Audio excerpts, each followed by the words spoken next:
ওকে, আসসালামু আলাইকুম ওরহমতুল্লাহ। আশা করি সবাই ভালো আছেন।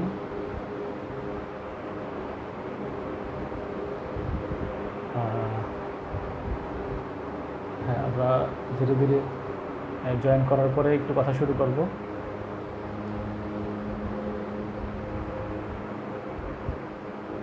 আমার কথা শোনা যাচ্ছে কিনা একটু কাইন্ডলি কনফার্ম করা যাবে কি? হ্যাঁ, শুনুন। Thank you. হ্যাঁ, একটু আমার কথা কি স্পষ্ট শোনা যায়? ওয়ালাইকুম আসসালাম। ওয়ালাইকুম আসসালাম সবাইকে, থ্যাংক ইউ ভেরি মাচ। সুবলনাথ, নমস্কার। ওকে, তো আমি আজকে মূল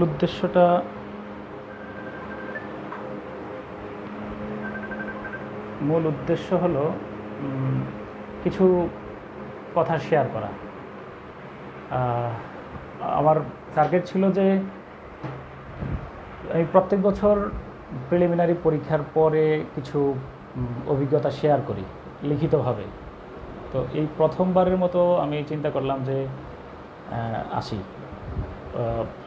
এবার লাইভে এসেই কথা বলি। অনেকেই রিকোয়েস্ট করলো, সেই প্রেক্ষাপটেই লাইভে আসা।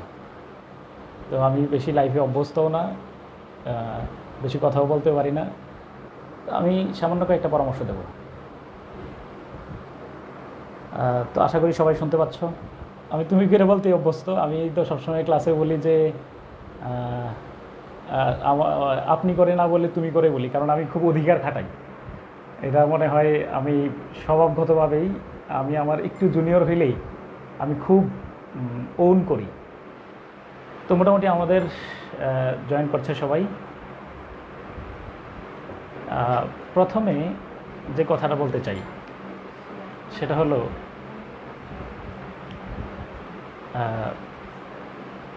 Identity is more important than existence. এই গ্লোবালাইজড ওয়ার্ল্ডে সবচেয়ে বড় একটা বিষয় হলো আইডেন্টিটি। তো আমরা সবাই এই আইডেন্টিটির জন্যই কিন্তু আমরা খুব হুমড়ি খেয়ে পড়েছি। মোটামুটি আমাদের কাঙ্ক্ষিত পার্টিসিপেন্ট জয়েন করে ফেলেছে। আমি এখনই আমার কাঙ্ক্ষিত মূল কথাগুলো বলবো। তো এই আইডেন্টিটির জন্যই তো গতকালকে যখন পরীক্ষার রেজাল্ট দেওয়ার পরে অনেকেই খুব বিমর্ষ ছিল। অনেকের পরীক্ষা খুব ভালো হওয়া সত্ত্বেও আনফর্চুনেটলি রেজাল্ট আসেনি। তো আমি আজকে দুই ভাগে ভাগ করব। আমার পরামর্শগুলোকে দুই ভাগে ভাগ করে আমি দুইটা শ্রেণীতে ভাগ করব। যারা গতকালকে হতাশ হয়েছ আর যারা গতকালকে সফল হয়েছ। প্রথমত আমি বলতে চাই যে যারা হতাশ হয়েছ, অর্থাৎ গতকালকে যাদের কাঙ্ক্ষিত ফলাফল আসেনি। এখন মনে রাখতে হবে যে দেয়ার আর 3 L's ফর সাকসেস। বলা হয়ে থাকে সফলতার জন্য 3 L's, 3টা L দরকার: লেবার, লাক এবং লবিং। তো আমার জানা মতে আমরা যেই পথে হাঁটছি, বাংলাদেশের প্রথম দ্বিতীয় শ্রেণীর কোনো স্ট্যান্ডার্ড জবের জন্য লবিংয়ের কোনো সুযোগ আমার জানা আছে বলে মনে নেই। তো এখানে একেবারেই প্রয়োজন হলো লেবার। একেবারে 99%ই আমার লেবার প্রয়োজন, আর হলো 1% হলো আমার লাক। তো যদি কেউ গতকালকে রেজাল্ট যদি কারোর মনোভূত না হয়, অর্থাৎ আমরা কেউ যদি অনুত্তীর্ণ হই, তাহলে তার প্রতি আমার প্রথম রিকোয়েস্ট হলো, আমাদের হাতে সময় আছে 4 মাস, আমি ধরে নেব 3 মাস। আমি 3 মাসের জন্য কিছু পরামর্শ দেব। আমি আগে যাদের মন খারাপ তাদের নিয়ে আগে কথা বলছি, কিন্তু যারা প্রিলিমিনারিতে খুব খারাপ করেছ। তো প্রথমে হলো এই যে আগামী 3 মাস, এই 3 মাসটা আমরা কিভাবে কাজে লাগাতে পারি, এটার একটা প্রথম ফর্মুলা। আমি বিশ্বাস করি যারা আমাকে ভালোবাসো, যারা আমার কথা শোনো, তোমরা এই ফর্মুলায় এই 3টা মাস শুধু কাজে লাগাবে।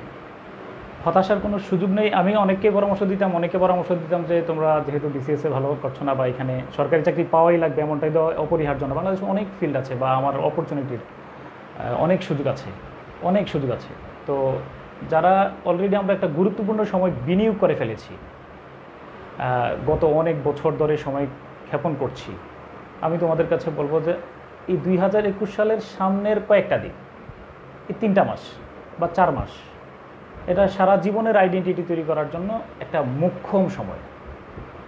আমাদের একটু স্যার ফোন করছেন, একটা মিনিট। স্যার আসসালামু আলাইকুম। জি স্যার। স্যার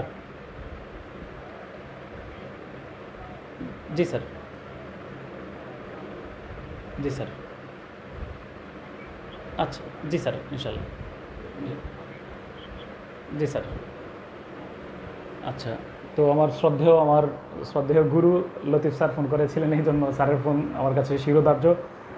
তো তো প্রথম কথা হলো, তোমার আমরা বলতে চাচ্ছিলাম যে এই যে সামনের এই 3 মাস, আমি অনেককে পরামর্শ দিয়েছি যে যদি এই 3 মাসের মধ্যে যদি আমরা ভালো কিছু না করতে পারি, তাহলে আমি অনেককে পরামর্শ দেবো যে বাংলাদেশের বাইরে কোথাও অ্যাপ্লাই করার জন্য। কানাডা, আমেরিকা, অস্ট্রেলিয়া বা অন্যান্য ইউরোপের অনেকগুলো কান্ট্রিতে ভালো সুযোগ আছে। তো যদি এখানে একেবারেই হতাশ হওয়ার কোনো কারণ নেই। যদি এই 3 মাস পরে বা 4 মাস পরে, আমি অনেককে সুপারিশ করব যে সিদ্ধান্ত চেঞ্জ করার জন্য। কিন্তু এই 4 মাস আমরা ভালো করে খাটতে চাই। তো সেজন্য cool head and warm heart can solve most any problem of the world. তাহলে ঠান্ডা মাথার দরকার, ইমোশনাল হওয়া যাবে না।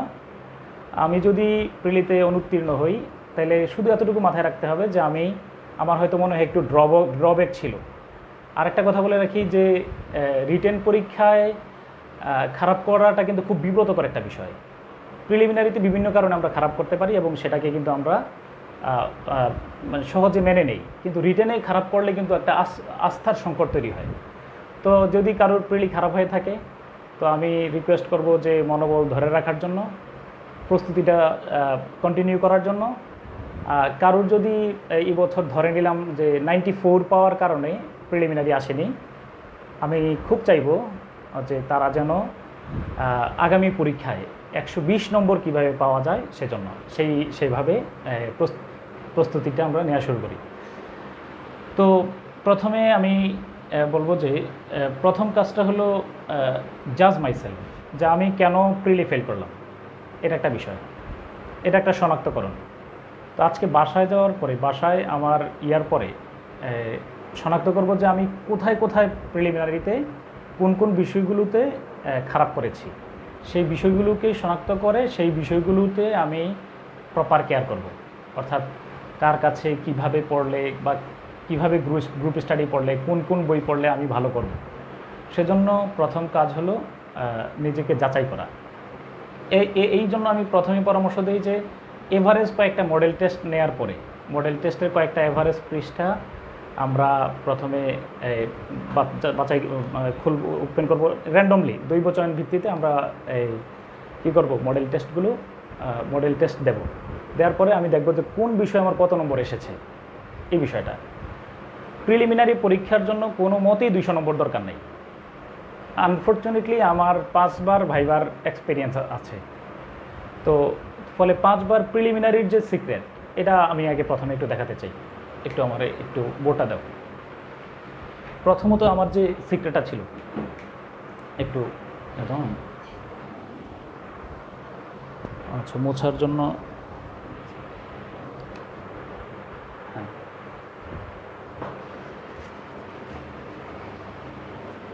আচ্ছা হ্যাঁ চলবে।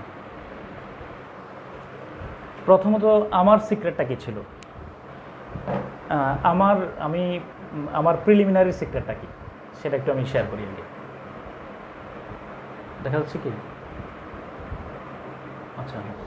আচ্ছা প্রিলিমিনারি সিক্রেট হলো, আমি প্রথমে সবসময় বাছাই করতাম এরকম যে সাবজেক্ট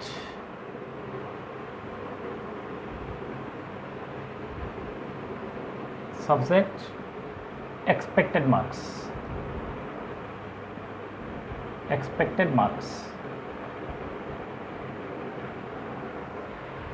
সাবজেক্ট এবং এক্সপেক্টেড মার্কস। তো সাবজেক্ট আমার লেখা দেখা যাচ্ছে কি ক্লিয়ার? দেখো তো একটু।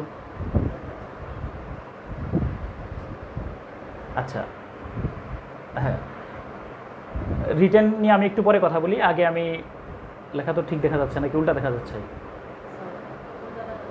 উল্টো দেখা যাচ্ছে।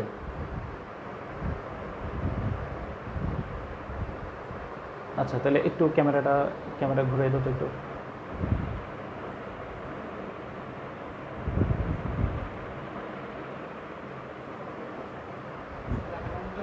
লেখা উল্টা দেখা যাচ্ছে। হ্যাঁ, আচ্ছা, তাহলে একটু ফ্রন্ট ক্যামেরা নিয়ে আসি আমরা। এই পাশে দাঁড়াও।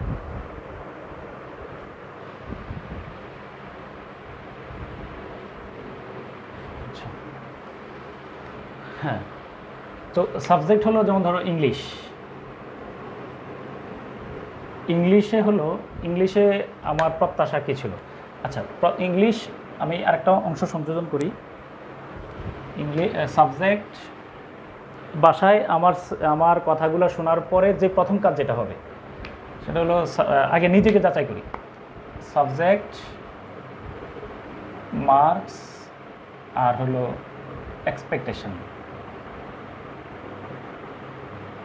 Expected marks.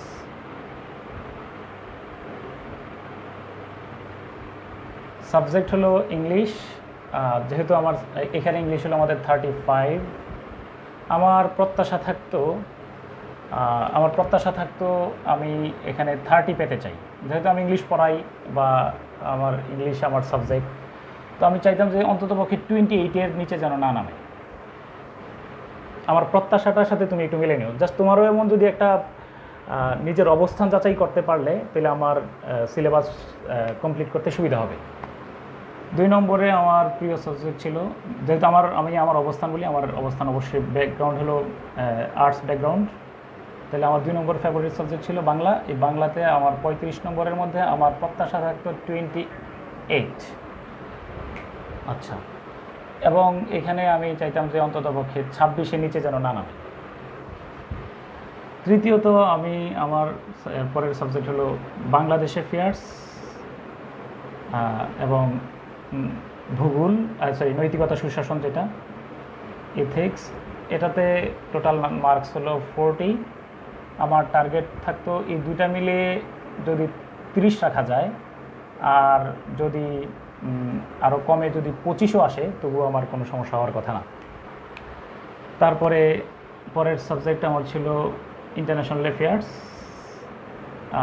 প্লাস জিওগ্রাফি একসাথে মিলিয়ে যদি ধরি। এখানে আমার টার্গেট 30 নম্বরের মধ্যে আমার টার্গেট থাকতো অনলি 20। এবং এখানে যদি আমি ধরে নিতাম যে 18 হলেও কোনো সমস্যা নেই। তারপরে সায়েন্স প্লাস আইসিটিতে আমার অবস্থান কিছুটা মুখস্থ নির্ভর ছিল, কারণ আমি আগে বলেছি যেহেতু আমার আর্টস ব্যাকগ্রাউন্ড, তো সেখানে আমার সায়েন্স আইসিটিতে 30 নম্বরের মধ্যে আমার টার্গেট থাকতো 20, এবং আমি চাইতাম যে 15 আসলেও আমার চলবে।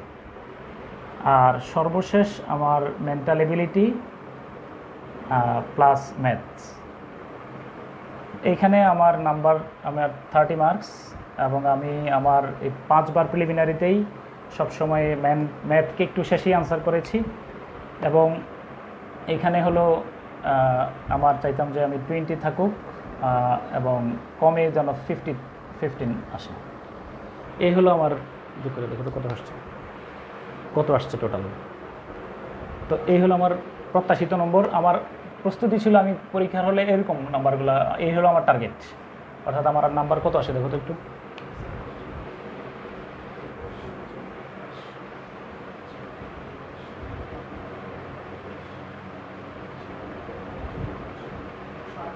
আচ্ছা, 148।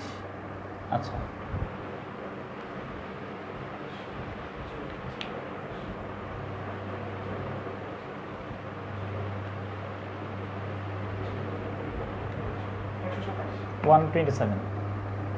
আমি একেবারেই কনফিডেন্টলি বলতে চাই, তোমরা একটু খেয়াল করে দেখো, আমার কিন্তু আমার স্ট্রং জোন এগুলোতে আমি অবশ্যই ভালো করতাম। আমি দেখতাম যে আমার চেয়ে অনেক ভালো স্টুডেন্ট কিন্তু প্রিলি টিকছে না। Prelim is an examination of strategy, খুব কৌশলগত একটা বিষয়। যেখানে আমার ভালো করার সুযোগ আছে আমি এখানে ভালো করব। ফলে আমার সবসময় পরীক্ষার আগের এই যে অবস্থানটা, এই মনোছবিটা সবসময় আমাকে প্রিলি পাস করাতে সহায়তা করেছে। তো ইভেন একটু খেয়াল করে দেখো যে আমার এই ইন্টারন্যাশনাল অ্যাফেয়ার্স বা সায়েন্স আইসিটিতে কিন্তু একেবারেই প্রত্যাশিত বা এক্সপেকটেশনের চেয়ে স্বাভাবিকভাবে আমরা যতটুকু এক্সপেক্ট করি তার চেয়ে কম নাম্বার এসেছে। তো 127 নম্বর তো প্রিলিমিনারি দরকার নাই আমার। আরও যদি আমি যদি ভাবি যে আমি ইংলিশে এখানে 25 পাইলাম, তারপরে বাংলাদেশ ইয়াতে 25 বা 24 পাইলাম, এখানে যদি আমি আরও 10 নম্বর কমাই দিই তাতেও কোনো সমস্যা হওয়ার কথা না, কারণ আমার 60% নাম্বার দরকার।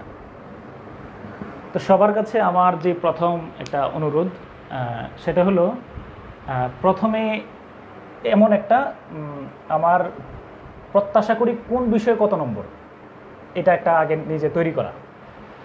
তো এটা তৈরি করার পরে এখন এটা তৈরি করার পরে আমরা যে কাজটা করতে পারি একটু মুছে ফেলে।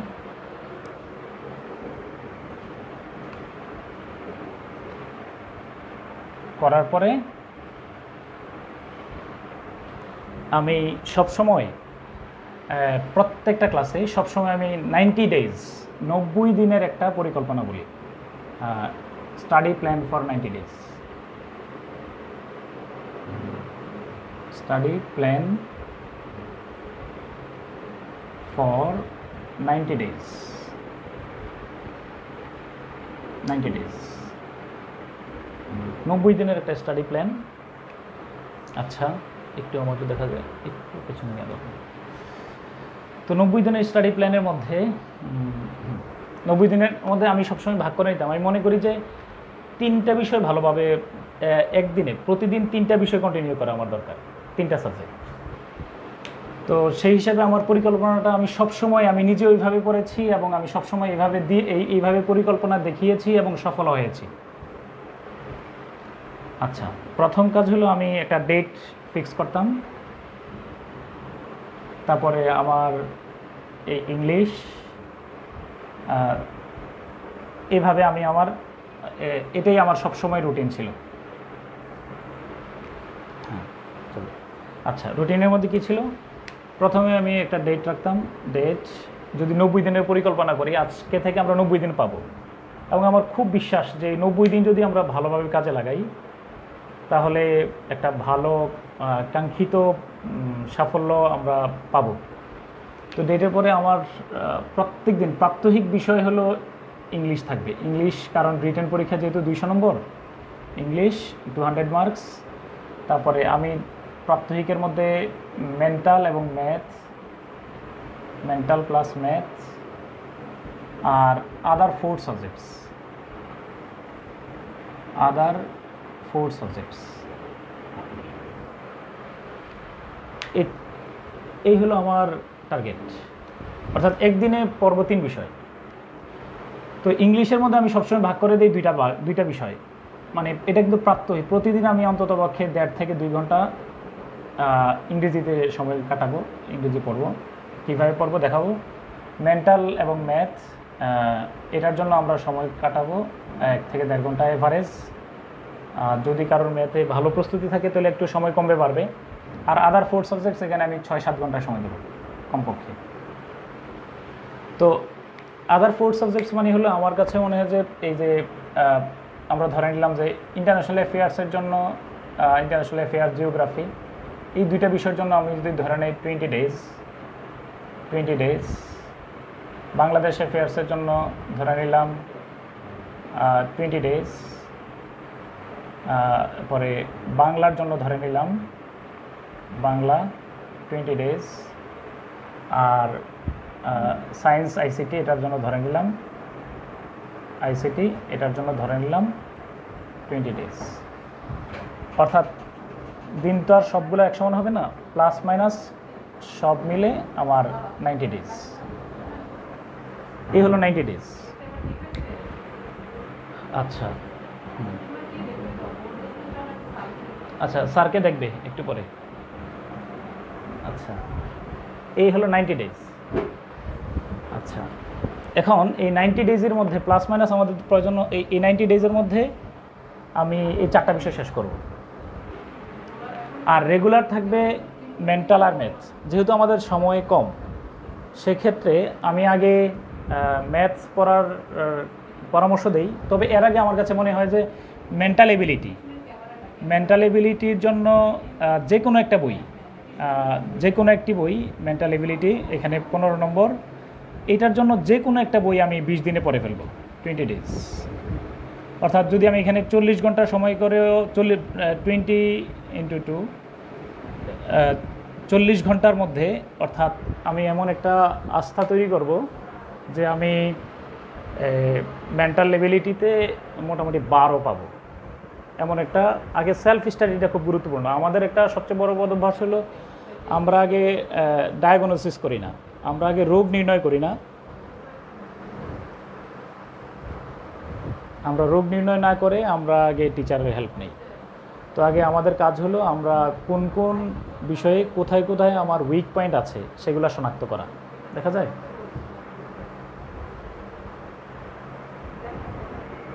ওকে, হ্যাঁ, বোর্ড দেখা যাচ্ছে কিনা? আচ্ছা, চলবে, আমি একটু পরে সামনে নিয়ে আসবো। হ্যাঁ, আচ্ছা। তো এই মেন্টাল এবিলিটির জন্য আমার প্রথম পরামর্শ ম্যাথ একটু পরে, যদি আমি প্রস্তুতি, আমি মূলত পরামর্শ দিচ্ছি নট বিগিনারদের জন্য না, যাদের অলরেডি আমরা প্রস্তুতি নিয়ে ফেলেছি, প্রস্তুতি আছে, সামনের 3 মাস আমি সময় কীভাবে কাটাবো। তো 20 ডেজ, এই 20 দিনের মধ্যে, আজকে থেকে যদি আমি 20 দিন ধরি, 20 দিনের মধ্যে আমি মেন্টাল এবিলিটির উপরে যদি একটা ভালো আস্থা নিয়ে আসি, তারপরে রিটেনের ব্যাপারে আমার পরামর্শ হলো, রিটেনের জন্য আমার পরামর্শ হলো ম্যাথের জন্য আমার পরামর্শ হলো রিটেন বেসড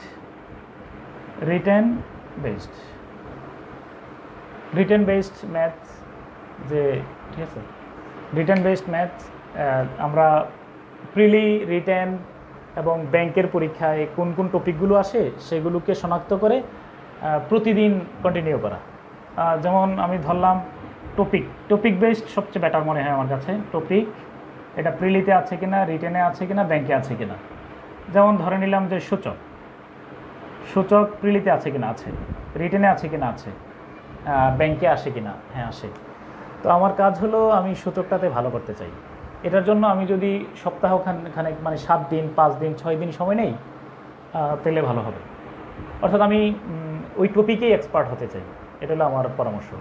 তারপরে আমি ধরলাম যে উৎপাদক বা সুদ কষা লাভ ক্ষতি, বাস্তব সংখ্যা, টপিক ধরে ধরে যদি আমি প্রাত্যহিক পড়াশোনা করি এবং সময় নিয়ে, তাহলে আমার মনে হয় এখানে ভালো করা যাবে। আর তৃতীয়ত ইংলিশের জন্য আমি বিস্তারিত আমি লিখে আবার জানাবো। ইংলিশের জন্য আমি সবসময় বলি যে 2টা ভাগে ভাগ করে ফেলি, একটা হলো আন্ডারস্ট্যান্ডিং আর একটা হলো মেমোরাইজিং। সিলেবাসটাকে হাতে নেই, আন্ডারস্ট্যান্ডিং আর মেমোরাইজিং। আন্ডারস্ট্যান্ডিং কি? আন্ডারস্ট্যান্ডিং হলো যে আমাদের সিলেবাসে যেমন নাউন আছে, প্রনাউন আছে, পরে ডিটারমিনার আছে, এগুলো আন্ডারস্ট্যান্ডিং। আবার নাম্বার আছে, জেন্ডার আছে, এগুলো মেমোরাইজিং।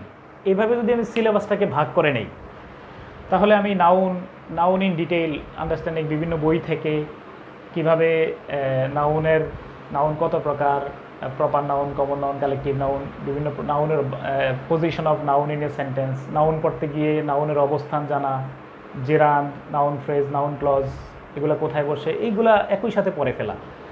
এরপরে তাহলে আন্ডারস্ট্যান্ডিংয়ের বিষয়টা আমার হলো যে আমরা সিলেবাস ধরে প্রত্যেক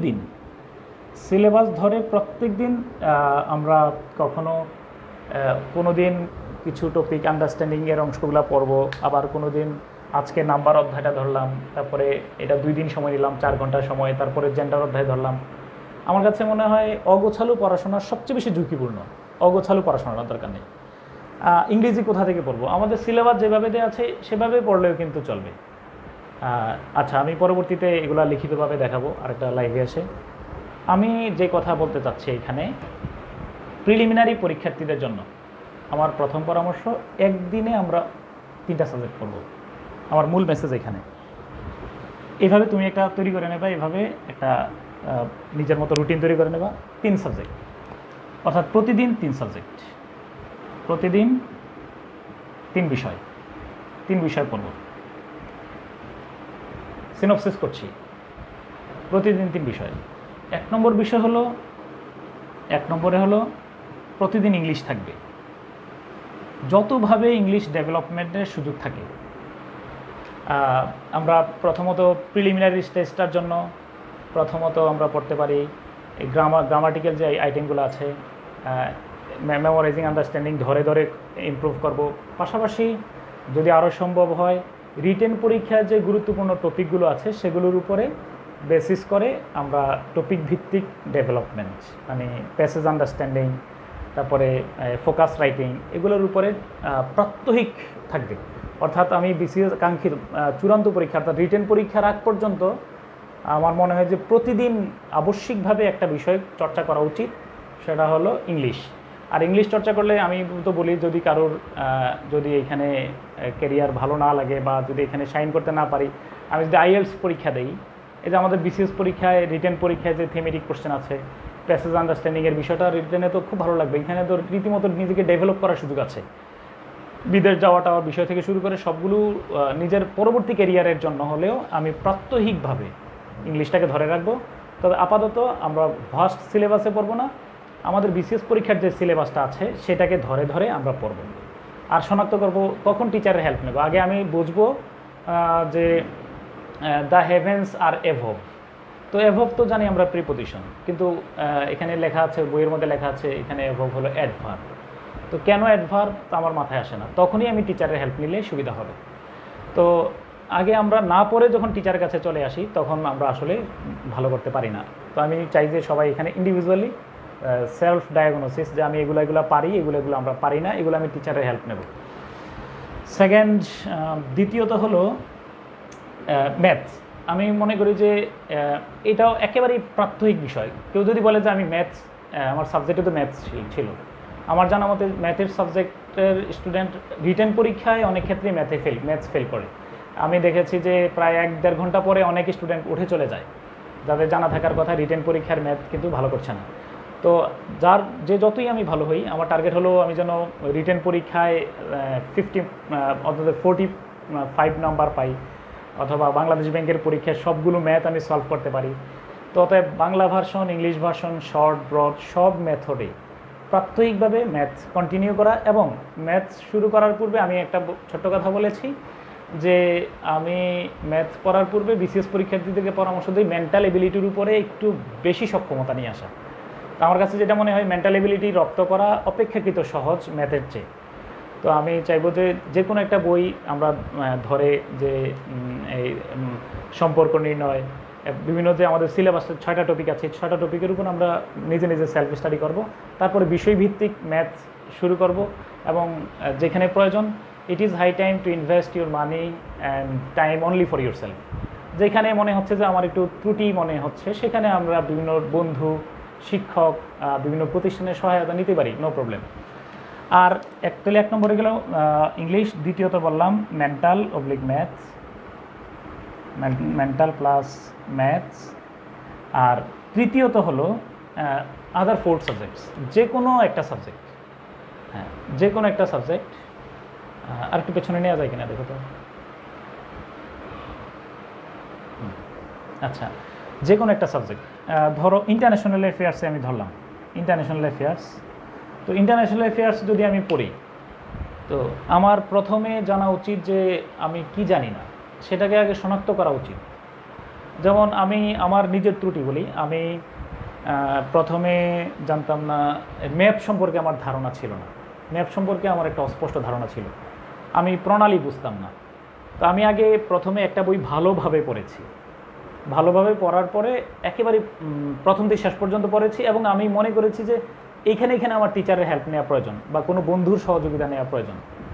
তো সেজন্য আমি আগে এই পরামর্শ দিই যে যেই কোনো একটা বিষয় 20 ডেজ, 20 দিনের মধ্যে ওই বিষয়টাতে আমি, ধরো আজকে কয় তারিখ, 2 তারিখ, আমরা যদি আজকে 2 তারিখ শুরু করি, তোমার যেইটা কমফোর্ট জোন ওইটা আজ থেকে 20 দিনের মধ্যে, 20 দিন পরে বলবো যে আমি এই বিষয়ে ইনশাল্লাহ ভালো করব। আমি মোটামুটি, আমরা কিন্তু অনেক বই কিনি কিন্তু পড়ি না, আমরা ক্লাস করি প্রচুর, নিজে পড়ি না। তো আমার কাছে পরামর্শ লাগে তুমি আরেকটা কথা আমি সবসময় বলি যে পড়ার ওয়েটা আমাদের অনেকের কাছে ঠিক না। আমরা পড়তে বসি, আমরা পড়ার সময় চানাচুর খাই, এদিক ওদিক তাকাই, একটু পর পর মোবাইল ফোনের মেসেঞ্জারে তাকাই, অ্যাবসার্ড এত এটা এটা হইতেই পারে না, এটা পড়াশোনার হইতে পারে না। আমি আমার একটা অদিতির মালিবার ক্লাসের মধ্যে একটা সেমিনার ছিল, সেখানে আমি বলেছিলাম যে পড়া মুখস্থ করার 7টি কৌশল। তো আমি একটু আবার এইখানে সিনপসিস করে নেই। তো পড়ার সময় অবশ্যই এটা একটা নলেজ ইজ, এটা তো আল ইলমু নূর, এটা তো আলো। আলো তো অস্বচ্ছ পথে গমন করবে না, একেবারে একটা পিউরিটি অফ অ্যাটেনশন। তো পড়ার সময় fix your time and topic, যে সবসময় আমি যে এখন কটা বাজে, 8টা বাজে, আমি 9টা পর্যন্ত পড়ব, এই 9টা পর্যন্ত পড়ব এবং এই টপিকগুলো পড়ব। প্লিজ আমার এই ফর্মুলার বাইরে একেবারে তোমরা যাও না। প্রমিস করা যে আমি 9টা পর্যন্ত পড়ব আর এই টপিকটাই পড়ব। আমি ক্লজ পড়ব, আমি সূচক করব, আমি ইন্টারন্যাশনাল অ্যাফেয়ার্সের প্রণালী পড়ব।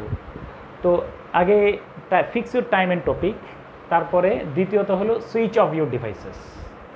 সব কিছু থেকে, ধরো মোবাইল ফোন কল যা আছে, কম্পিউটার, আমি আয়নার কথা বলেছি, এগুলো থেকে অবমুক্ত থাকা।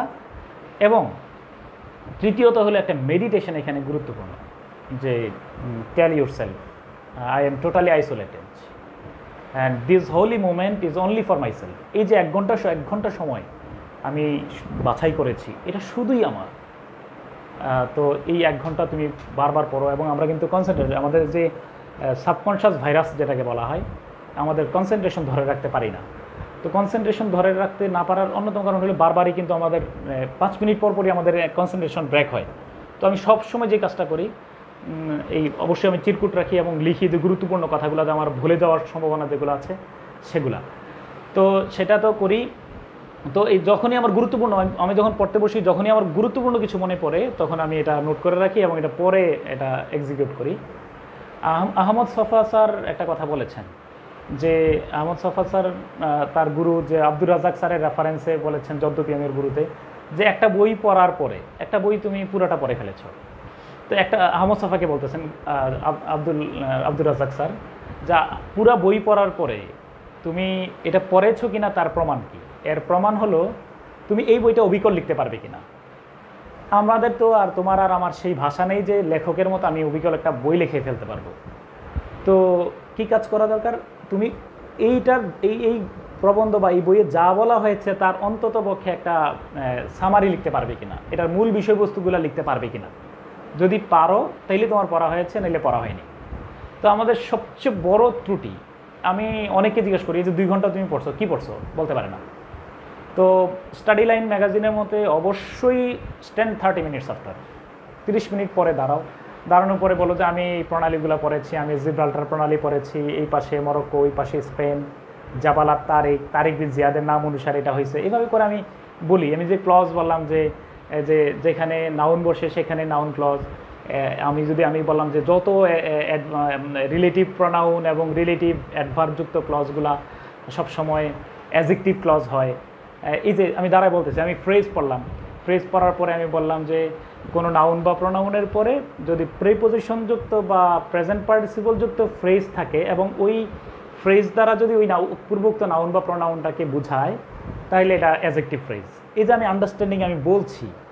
তো সেজন্য কেউ পার্টনার থাকা খুবই গুরুত্বপূর্ণ বিষয়। কেউ যদি থাকে, এখানে অনলাইনে জুম টুম আছে। আমি আমার বন্ধু রিফাকের কথা স্মরণ করতে চাই। রিফাক আর আমি সবসময় পড়তাম, যে পড়ার স্টাইলটা ছিল এই মেথডেই পড়তাম। তো এই শ্যামলিতে থাকাকালীন সময় রিফাক আর আমি পড়তাম এভাবে 1 ঘন্টা সময়, এতটুকু সময় পড়বো। তারপরে পড়ার সময় শুধু গোল দাগ দিয়ে রাখতাম যে কোন প্রশ্নগুলো কঠিন আমি রিফাককে জিজ্ঞেস করবো, আর ও পড়ার সময় আমাকে ও দাগ দিয়ে রাখতো যে আমাকে আটকানোর জন্য এগুলা।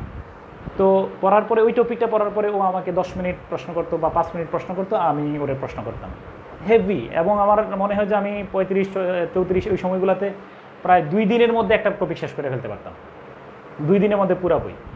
তো পিউরিটি অফ অ্যাটেনশন, যে এই কথাটা তুমি বলে যে সারাদিন পড়তেছে, আমি বুঝি না যে সারাদিন কীভাবে পড়ে, এটা আমার ওয়েটা জানা নেই। তো প্লিজ যখনই পড়ো একেবারেই মেডিটেশন। যখন আমি পড়তে বসছি, আমি পৃথিবী থেকে আলাদা একজন মানুষ। আমি আবার বলি, আল ইলমু নূরুন, এটাকে বলা হয় নলেজ ইজ লাইট, আলো। তো আমি পড়ছি আর তামাশা করছি, এটা তো হতেই পারে না। এটা তো পবিত্র বিষয়, এখানে অন্য কোনো কনসেন্ট্রেশন রেখেন। তো সেজন্য আমি বলে রাখি, এই সময়ের মধ্যে যারা আমার প্রিলিমিনারির ভাই বোনেরা আছো, kill the tension before tension kills you. যত ধরনের এখন মাথায় টেনশন নেওয়ার মতো বিষয় আছে, অমিট। একটা কথা বলি, আমরা কিন্তু time is the best healer, সময় সবচেয়ে বড় নিরাময়কারী। আমার একবার এই বৃদ্ধাঙ্গুলির নখ কেটে গেল, খুব দেবে কেটে যাওয়ার কারণে প্রচণ্ড ব্যথা। তো আমি একজন ডাক্তারের পরামর্শ নেওয়ার পরে বললো যে ব্যথার জন্য রোলাক খাওয়া লাগবে, বা এরকম বেশি ব্যথা হইলে এরকম ব্যথানাশক খাওয়া লাগবে। কিন্তু আপনি যদি ধৈর্য ধরে 2-3টা দিন অপেক্ষা করেন, নখটা বড় হলে ব্যথাটা কমে যাবে। তো আমাদের জীবনে পারিপার্শ্বিক অবস্থানের কারণে আমরা বেশ প্রভাবিত। যদি তুমি বলো যে তোমার শত্রু সবচেয়ে বড় কে, your surroundings. We are highly influenced by our surroundings. তুমি ধরো পাশে একটা দুর্ঘটনা ঘটছে, পাশে একটা হয়েছে, বাসার মধ্যে এটা নাই সেটা নাই, বাসায় ডোমেস্টিক ভায়োলেন্স, অমুক তমুক বিভিন্ন সমস্যাগুলো দ্বারা আমি প্রভাবিত হই। তো আমি সবাইকে সবসময় পরামর্শ দিই যে জিরো ট্রান্সফার। এই যে আমি আসছি, I am just only for yourself. এবং আমি আবার বলি, 3 questions to a wise man. ওই প্রাচীন 3 ধারণা করা হয়, এটা হয়তো এরিস্টটলকে বা সক্রেটিসকে এই প্রশ্নটা করা হয়েছিল। 3টা কোশ্চেন জিজ্ঞেস করা হয়েছিল যে sir, what is the best time in your life? তো আমার এই কথাটা শোনো, what is the best time? তো বললেন যে, তো স্যার জিজ্ঞেস করলেন what is the best time in life, জিজ্ঞেস করছেন। এক একজন বলতেছে student life, married life, childhood, এক একজন এক একটা বলেন। তো গুরু বললেন যে না, now is the best time in your life, now. তো সবসময় নাও যদি বেস্ট টাইম হয়, তারপরে স্যার বললেন, গুরু বললেন যে what is your best companion, তোমার সবচেয়ে ভালো সঙ্গী কে? তো এখন বললো যে ভালো সঙ্গী বলো, কেউ বলে বই, কেউ বলে ওয়াইফ, কেউ বলে চিলড্রেন, এক একজন এক একটা বলছেন। তো গুরু বললেন না, the person or thing with whom or which I am now. আমি যে বিষয় এবং যার সাথে, যে বস্তু এবং যে ব্যক্তির সাথে আমি এখন আছি, he or she or the thing is my best partner.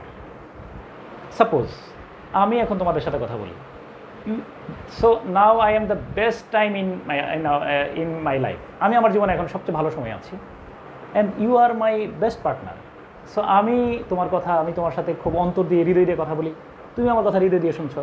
একটু পরে আমি যাবো বাসার সবার সাথে, রুসাবারু আমার বসে আছে, ওদের সাথে দুষ্টামি করবো, খেলবো। দে আর মাই বেস্ট পার্টনার। তখন আমি খাইতে পারবো, আমি খুব উপলব্ধি করে খাই যে খুব ভালো লাগছে। তো just always think now is the best time. এখন আমার এটা একটা মূল্যবান সময়।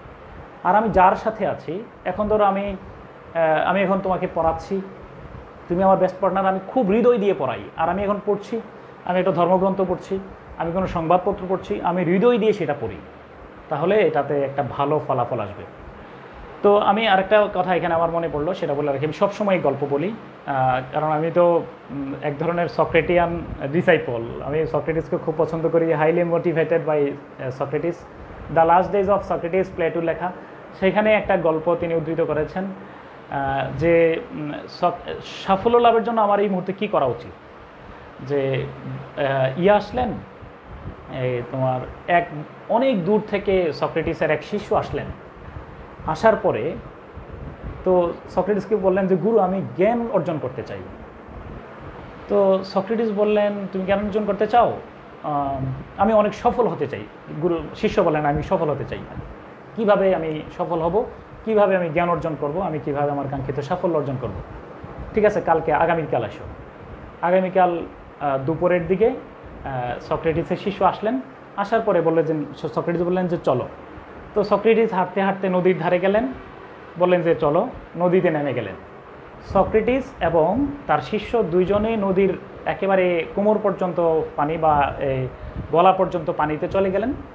যাওয়ার পরে হঠাৎ করে সক্রেটিস তার শিষ্যকে পানির নিচে চাপিয়ে ধরলেন। ধরার পরে এখন শিষ্য প্রথমে একটু চুপচাপ রইল, পরে যখন শ্বাস নিতে পারছিল না, অনেক জোরাজুরি করে প্রিয় গুরুকে, শিরোধার্য গুরুকে ধাক্কা দিয়ে সে উপরে উঠে গেল। তো পরে সক্রেটিস দুইজন আবার উপরে উঠলেন। ওঠার পরে তো সক্রেটিস বললেন, আমি যখন তোমাকে পানির নিচে চেপে ধরেছিলাম, তখন তুমি মনে প্রাণে কী চেয়েছিলে? তখন বললো যে গুরু আমি বাতাস চেয়েছিলাম, বাতাস। তো বাতাস চাইতে গিয়ে কী করেছো? বললো যে আপনার সাথে আমি বেয়াদবি করে শিষ্টাচারে লঙ্ঘন করেছি। আমার কাছে মনে হয়েছিল আপনার সাথে সৌজন্য আচরণের চেয়ে আমার জীবন বাঁচানো এখন বেশি জরুরি বিষয়। তো সক্রেটিস বললেন, তোমাকে পানির নিচে চেপে ধরার পর তুমি যেভাবে বাতাস চেয়েছিলে, ঠিক তুমি যদি এইভাবে সাফল্য চাও তাহলে সাফল্য আসবে। তো আমি তোমাদের খুব কাছ থেকে জানি, কাছ থেকে উপলব্ধি করি। আমাদের অনেকের এখন মাথার উপরে পানি, এক বিশাল অসম অন্ধকার।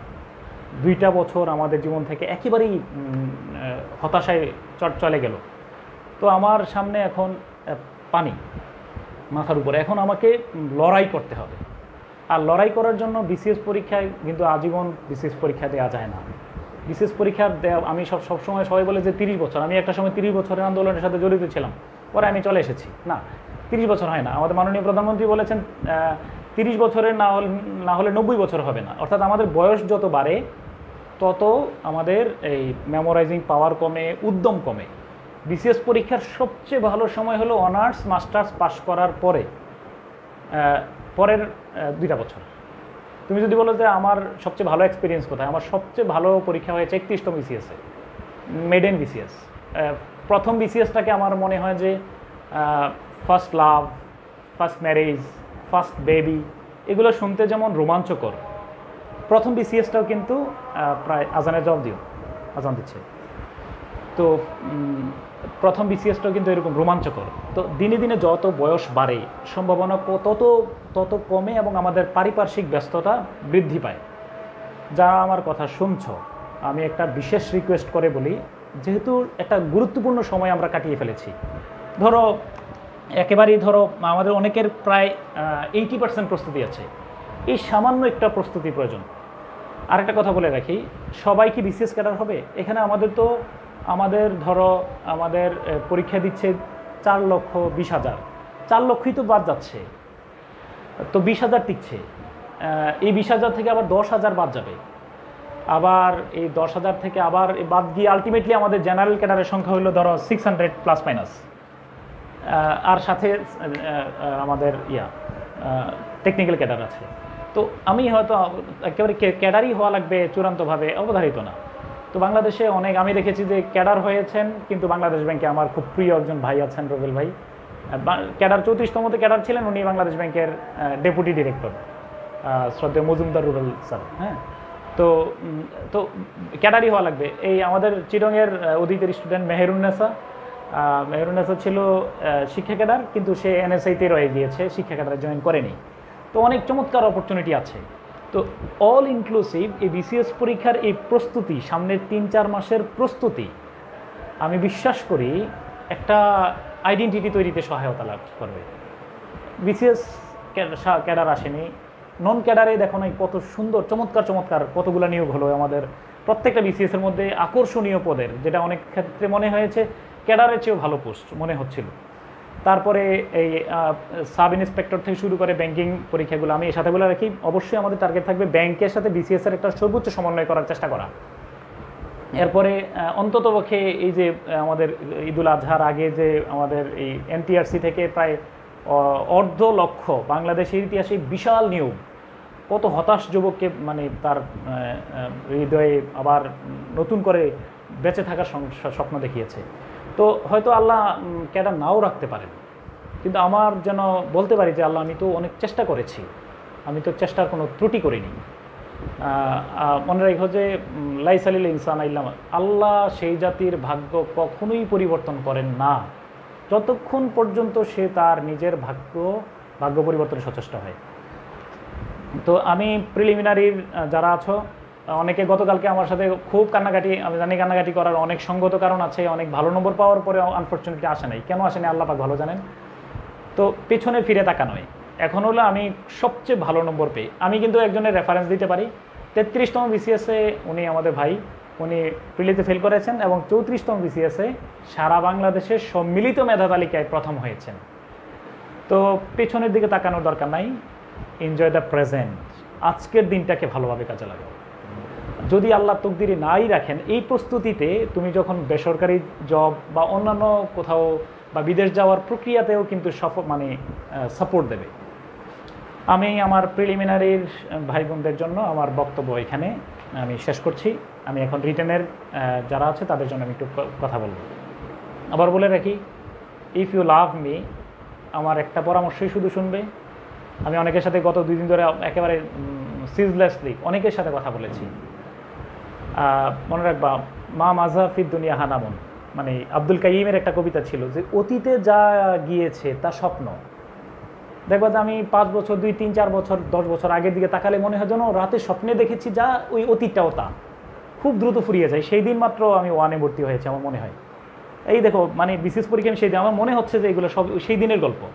এসএসসি পরীক্ষার গল্প একেবারে তর তাজা আমার স্মৃতিতে আছে। সেই দিন অতীতটা সেই দিন মনে হয়। আর মনে হয় ডিসেম্বর মাস অনেক দূর না, সামনেরটা অনেক দূরের মনে হয়, কিন্তু এটা আঙ্গুলের এই আমাদের যে গ্যাপ আছে সেদিক দিয়ে বেরিয়ে যায়, আমরা ভাবতে পারি না। তো এই সারাউন্ডিং থেকে বের হয়ে আসো, হতাশা গ্লানি যেগুলো আছে এগুলো থেকে বের হয়ে, এগুলো সময় না, একেবারে যতটুকু সময় পাওয়া যায়। আবার বলে রাখি, স্টিভ জবসের কথা তো আমি সব সময় বলি, সব সেমিনারে সব সময় বলি।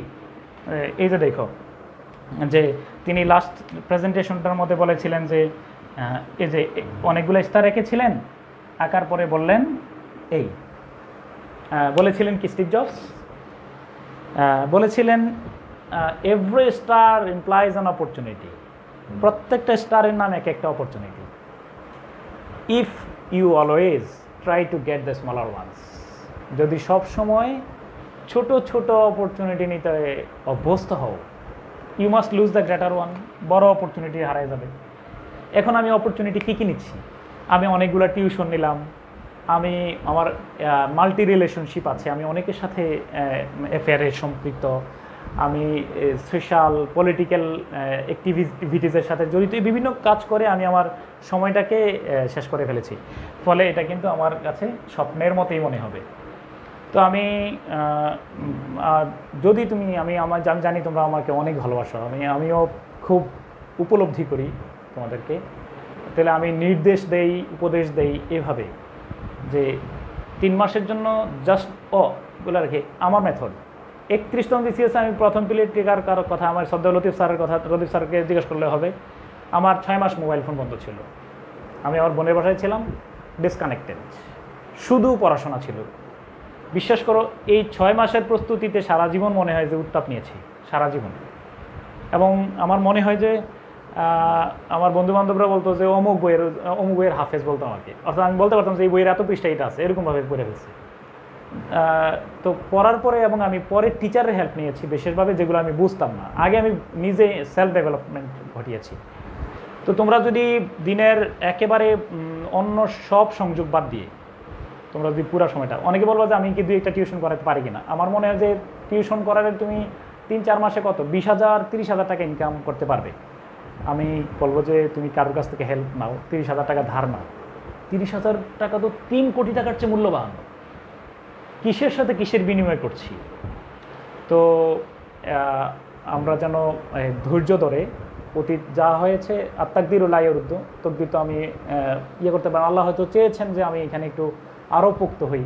এমনটাও হইতে পারে যারা রিটেনে প্রিলিতে ফেল করেছো, এমনটাও তো হতে পারতো যে রিটেনে আমি হয়তো আবার রিটেনে ফেল করে বসছি। তো আল্লাহ হয়তো একটা সুযোগ দিয়েছেন যে আমি নিজেকে আরেকটু গুছিয়ে নেই এই সামনে। আরেকটা বলো, আমাদের মাননীয় প্রধানমন্ত্রী আমাদের সরকারকে অনেক ধন্যবাদ জানাই যে পরীক্ষাগুলো ধারাবাহিকভাবে রেখেছেন। তো যেহেতু অক্টোবরে পরীক্ষার কথা আছে, অক্টোবর মাসে, তো আমরা ধরে নিই অক্টোবর পর্যন্ত আমরা রাখবো, অক্টোবরের পরে নেব না। পরীক্ষা আরও পরে হোক, কিন্তু আমার প্রস্তুতি অবশ্যই অক্টোবরের মধ্যে শেষ করে ফেলব। এটা প্রিলি রিটেন সবার জন্য আমার এই পরামর্শ। ওকে, থ্যাংক ইউ ভেরি মাচ, অনেক কথা বললাম। এখন আমি রিটেন যারা হয়েছ, রিটেনের যারা সফল হয়েছ অভিনন্দন। এখন আমি রিটেন প্রার্থীদের জন্য কয়েকটা পরামর্শ দেব।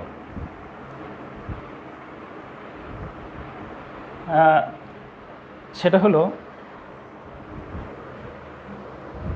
ঠিক আছে, আচ্ছা,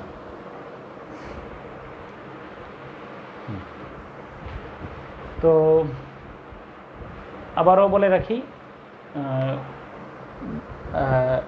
আমি প্রায় সময় বলি রিফ্লেকটিভ ডায়েরির কথা। তোমরা নিশ্চয়ই রিফ্লেকটিভ ডায়েরি সম্পর্কে ধারণা আছে। রিফ্লেকটিভ ডায়েরি, প্রতিফলন অনুশীলন। প্রতিফলন অনুশীলন কেউ গুগলে সার্চ দিয়ে দেখতে পারো, প্রতিফলন অনুশীলন, রিফ্লেকটিভ ডায়েরি। এটাও ওয়ান কাইন্ড অফ মেডিটেশনের মধ্যে। অর্থাৎ রাতে ঘুমোতে যাওয়ার আগে সারাদিনের কর্মকাণ্ডগুলোকে ব্যবচ্ছেদ করা, পোস্টমর্টেম করা, যে আমি কোন কোন কাজে ব্যয় করেছি। এটা হলো, তো আমি মনে করলাম যে আমি এই কাজগুলোতে আমার খুব ভালো হয়েছে, এটাকে ডেভেলপ করব। আর আমি দেখলাম যে আমি আজকে মেসেঞ্জারে অনেকক্ষণ সময় দিয়ে ফেলেছি, আজকে অমুকের একটা ফোন রিসিভ করার পরে আমি 25 মিনিট কথা বলে ফেলেছি। এই ধরনের ত্রুটিগুলোকে আমি এক্সক্লুড করব। তোমাদের এই মুহূর্তের যে কয়েকটা মেডিটেশনের অংশ আছে, তার মধ্যে অন্যতম মেডিটেশন হলো, আমাদের পরীক্ষায় চান্স পেয়েছে কত, 21,056 জন, 21,056। এর মধ্যে তুমি ভাববে 21,056 জন। এর মধ্যে আবার বলি, আমার তো মনে হয় যে ধরো কমপক্ষে 11,000 বাদ যাওয়ার কথা। যদি ভাইভাতে কি 11-12,000 বাদ যাওয়াটা অস্বাভাবিক না, -11,000। 11,000 যদি বাদ যায়, তাহলে মনে রাখতে হবে একেবারেই পরীক্ষার হলে বসার পরে আমি মাঝে মধ্যে ভাবতাম, বিশ্বাস করো, আমি তো 5টা সেন্টারে 5বার পরীক্ষা দিয়েছি। আমার কাছে প্রত্যেকবার মনে হচ্ছিল যে এত ভালো পরীক্ষা দিচ্ছে, কাকে বাদ দেবে। এটা আমি খুব পরীক্ষার হলে ভাবতাম যে প্রত্যেকের লেখা বা এটি অবধারিত কথা যে ধরো ইতিহাস রেওয়াজ যেটা বলে, সেটা হলো প্রায় 11,000 জন বাদ যাবে। আল্লাহ না করুক, আমি চাই না একেবারেই এটা আমাদের কাম্য না হোক, এই লজ্জাজনক সিচুয়েশনে আমরা না পড়তে চাই। মনে রাখো, প্রিলির উত্তরণ করানোটা কিন্তু একটা খুব স্লিপারি বিষয়। কত মেধাবীর নাম তোমাকে বলবো যে প্রিলিমিনারিতে ফেল করে বসছে। আল্লাহ যেহেতু প্রিলি পাস করার একটা সুযোগ দিয়েছেন, আমি যেন হেলায় ফেলায় এই সুযোগ নষ্ট না করি, এবং আমার তাহলে এটার এই বিবেক যন্ত্রণা সারা জীবন ভোগাবে। তো প্রথমে আমি এটা থেকে দূরে আসার চেষ্টা করব। তো আসার পরে তোমার এখানে আমাদের রয়ে গেল আর ধরে নিলাম 10,000 জন ভাইভাতে। আমার মনে হয় না যে এতজন ভাইভাতে নেওয়া এত ডিফিকাল্ট এই সময়ের মধ্যে। আরও 12-13,000ও ফেল করাটা অস্বাভাবিক না আমার কাছে মনে হয়। আসলে তো 50%-এ পাস বলা হয়। যাই হোক, আমার কাছে মনে হয় প্রশ্ন একটা কঠিন করে ফেললেই অলরেডি ফেল চলে আসে। তো যেহেতু অনেক বেশি প্রার্থী নেওয়া হয়েছে, কিছু 2-1টা প্রশ্ন তো অবশ্যই কঠিন করা হবে, যেখানে আসতে আমার সম্ভাবনাটা হবে। তো এরপরে এইভাবে করে আমরা যদি ধরে নেই, ধরো 9,000 জন, এতজন টিকবে আমার কাছে মনে হয় না। আমার কাছে মনে হচ্ছে যে ধরো এখানে 12-13,000 যদি ফেল করে, 8,000 থাকার কথা ভাইবার জন্য, সাপোজ, তাই না? এরকমই হওয়ার কথা, অনুমান করে বললাম। তো ভাইভাতে যদি আরও ফেল করে 1,000, তাহলে রেশিও ঠিক থাকে ভাইভাতে। এতজন ফেল করে না, এখন আরও কম ফেল করে। 7,000 জন যদি আমি এভারেজ ধরি, 7,000 জন ভাইভাতে পাস করলো, তাইলে কি 7,000 জন ক্যাডার? না, 7,000 জনের মধ্যে হলো 2,000 জন ক্যাডার, 2,000 প্লাস মাইনাস, আর বাকি 5,000 হলো নন ক্যাডার। তো এই 2,000-এর মধ্যে কিন্তু আমরা ওই যে কাঙ্ক্ষিত আমাদের কাঙ্ক্ষিত গন্তব্য, আমরা যেই ক্যাডারগুলো ডিজার্ভ করি, সেটার জন্য যাওয়ার জন্য তো অবশ্যই 500 জনের মধ্যে থাকতে হবে, 500। তো ওই যে বললাম রিফ্লেকটিভ ডায়েরি, রাতে ঘুমাতে যাওয়ার আগে আস্ক ইউরসেলফ, আমি এই 500 জনের মধ্যে আছি কি না। ইয়েস অর নো, আবেগের কাজ নাই এখানে। 500 জনের মধ্যে থাকলে, আসলে তো 500 প্লাস মাইনাস আগে বললাম, 500 জনের মধ্যে আসলে ক্যাডার, নাইলে নন ক্যাডার, এই হলো বিষয়। নন ক্যাডারের মধ্যেও যদি রিটেন পরীক্ষাটা ভালো হয়, তাহলে প্রথম শ্রেণীতে আসবে, নাইলে পরবর্তীতে দ্বিতীয় শ্রেণীতে আসার সম্ভাবনা আছে অনেক সময়। সেজন্য আমাদের কাঙ্ক্ষিত এই মুহূর্তের কর্তব্য হলো 500 জনের মধ্যে আমি থাকতে চাই। আর আরও আমাদের কাঙ্ক্ষিত ক্যাডার, তোমরা নিশ্চয়ই ফার্স্ট চয়েস ফরেন অ্যাফেয়ার্স, এরপরে অ্যাডমিন, ট্যাক্স, পুলিশ, এই ধরনের ক্যাডার যারা দিয়েছ, নিশ্চয়ই এটা 300-350 মধ্যে থাকলেই এটা সম্ভব।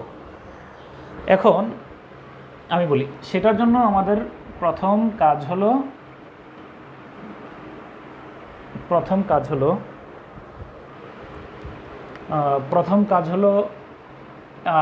আমার টার্গেট রাখা 70% মার্কস। আমি একটু অ্যানালাইসিস করে বলবো যে কীভাবে এরকম। আমার টার্গেট হলো 70% মার্কস। 70% মার্কস হলো আমার টার্গেট। 70% নাম্বার আমি প্রত্যাশা করে রাখবো। তাহলে 70% নাম্বার যদি আমি প্রত্যাশা করি তাহলে 65 আসবে, নাহলে 60 আসবে। তো যদি তাই হয় তাহলে আমার মনে রেখো যে আমরা অধিকাংশই যে কাজটা করি সেটা হলো আমাদের এভারেজ নাম্বার আসে 50 অর 52-12। আমার জানা মতে 51-2% নাম্বার পেয়ে নন ক্যাডার সেকেন্ড ক্লাস পাওয়া কঠিন। তো সেজন্য আমি বলে রাখি যে আমি প্রথমে একটা বিষয় দেখাবো, সেটা হলো আমরা কোন বিষয় কিভাবে একটা আগে ওই যে প্রিলিমিনারির জন্য যেরকম আগে একটা মনোছবি দেখার কথা বলেছিলাম সেটা আমি একটু লেখা দিই। এখন রিটেনের জন্য আমরা কী করতে পারি, একটু বোর্ডটা ফোকাস করে দাও। রিটেনের জন্য তুমি আগে এমন একটা এখন বোর্ড ফোকাস করলে চলবে।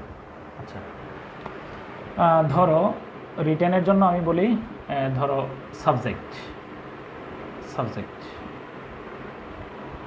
তারপরে হ্যাঁ দ্বিতীয়ত বলতে পারি মার্কস, হ্যাঁ তৃতীয়ত হলো তুমি একটু এটা তোমার নিজের পলিসি, স্টাডি প্ল্যান,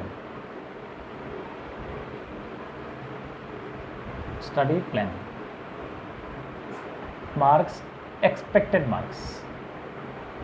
আচ্ছা, রিস্ক, এখানে আমি একটা সবসময় বলি রিস্ক আছে, আর একটা আছে এক্সপেক্টেড মার্কস,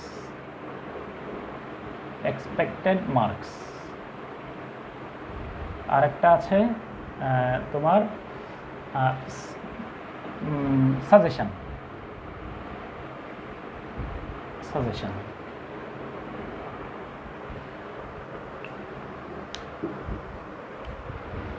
আচ্ছা, আমাদের একটু দিও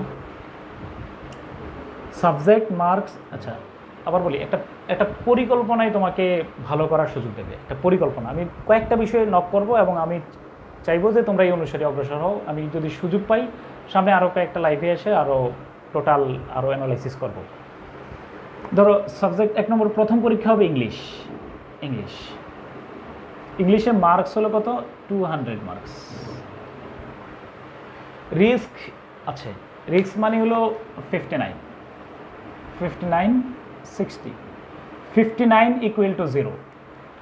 কেউ যদি 50 নম্বর পায়, 59, 59 নম্বর পাওয়া মানে হলো 0 নম্বর পাওয়া, কারণ আমাদের 30% হলো 5 মার্ক। তো যদি 60 কম পাইলে 0 পাওয়া। আর এখানে 60-70 এটা পুরোটাই হলো ঝুঁকিপূর্ণ নাম্বার। 60-70 পাইলে 30 নম্বরের একটা গ্যাপ থাকে। এখানে এক্সপেক্টেড মার্কস হলো 130+। এটা একেবারেই কাম্য। আমি তোমার বলে রাখি, ইংলিশ নিয়ে আমি আরেকটা লাইভে এসে কথা বলবো। আমাদের যে এই কারা ইংলিশে ভালো করে, 31তম বিসিএস থেকে 36 পর্যন্ত আমি আমার নিজের মার্কশিটও তুলেছি এবং আমার বন্ধুবান্ধব, আমার সার্কেল স্টুডেন্ট প্রত্যেকের মার্কশিট নিয়ে আমি ব্যাপক পর্যালোচনা করেছি। আমার কাছে মনে হয়েছে নন ইংলিশ ব্যাকগ্রাউন্ড যাদের তাদের ইংরেজিতে ভালো হয়েছে। কেন? যেমন ধরো ইংলিশ যাদের ভালো তারা আমরা ইংরেজিতে প্রস্তুতি নেই না এই ভেবে যে আমি তো পারি। মনে রাখবে, আমি পারি ফ্রি হ্যান্ড রাইটিংয়ের উপর নির্ভর করে পুরো পরীক্ষাটাতে অংশগ্রহণ করলে এভারেজ নাম্বার পাওয়া যাবে। এখানে ভালো নম্বরের জন্য আসলেই একটা গোছানো প্রস্তুতি দরকার। যেমন নন ইংলিশের মধ্যে আমি বলতে পারি আমাদের এই যেমন হালিমুল হারুন, তারপরে রহমত আলী শাকিল, তারপরে আমাদের ইসমাইল 36তম বিসিএসের, ইসমাইলের প্রায় সম্ভবত 146-এর মতো ছিল। আমি গতকাল আমাদের অদিতির রিটার্নের ক্লাসে আমি মেহেদির একটা স্মৃতিচারণ করেছি। মেহেদির একটা পরীক্ষা নিয়েছিলাম আমি 2015 সালে, সেখানে 40% নাম্বার ওর এভারেজ পাইতো। নিজেকে পরীক্ষা দিতে এত ইমপ্রুভ করেছে, ও পেয়েছে 141, 141। আমি কালকে দেখিয়েছি না ওর ক্লাসের মধ্যে 141। তো আমার বললো যে স্যার চিন্তা করে দেখেন যে আমি মডেল টেস্টগুলোতে কেমন করতাম প্রথম দিকে, তো নিজেকে কতভাবে ইমপ্রুভ করার সুযোগ। তো একটা কথা শুনো, 140 এখানে কেউ পাইলো 70 মার্কস আর কেউ পাইলো 140, মানে 2 সাবজেক্টের মার্ক সে এক সাবজেক্টকে ক্যারি করেছে। আমি আবার বলি, ইংলিশ হলো একমাত্র সাবজেক্ট যেখানে অন্য কোনো একজন স্টুডেন্টের সাথে দ্বিগুণ নাম্বার পাওয়া সম্ভব, আর কোনো বিষয় এরকম নাই। তো আমি ইংলিশ নিয়ে একটু পরে কথা বলবো, সাজেশনটা একটু পরে দেবো, একটু পরে বলি। আচ্ছা, দ্বিতীয়ত হলো এখানে 130+ আমার লাগবে, দিস ইজ ফাইনাল। আচ্ছা, সেকেন্ড হলো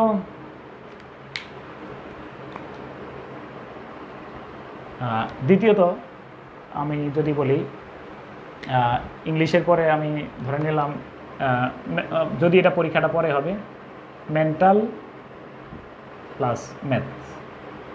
যদি ম্যাথ পরীক্ষা আগে হবে, মেন্টাল পরে হবে, তা মিলে আমাদের 100 মার্কস।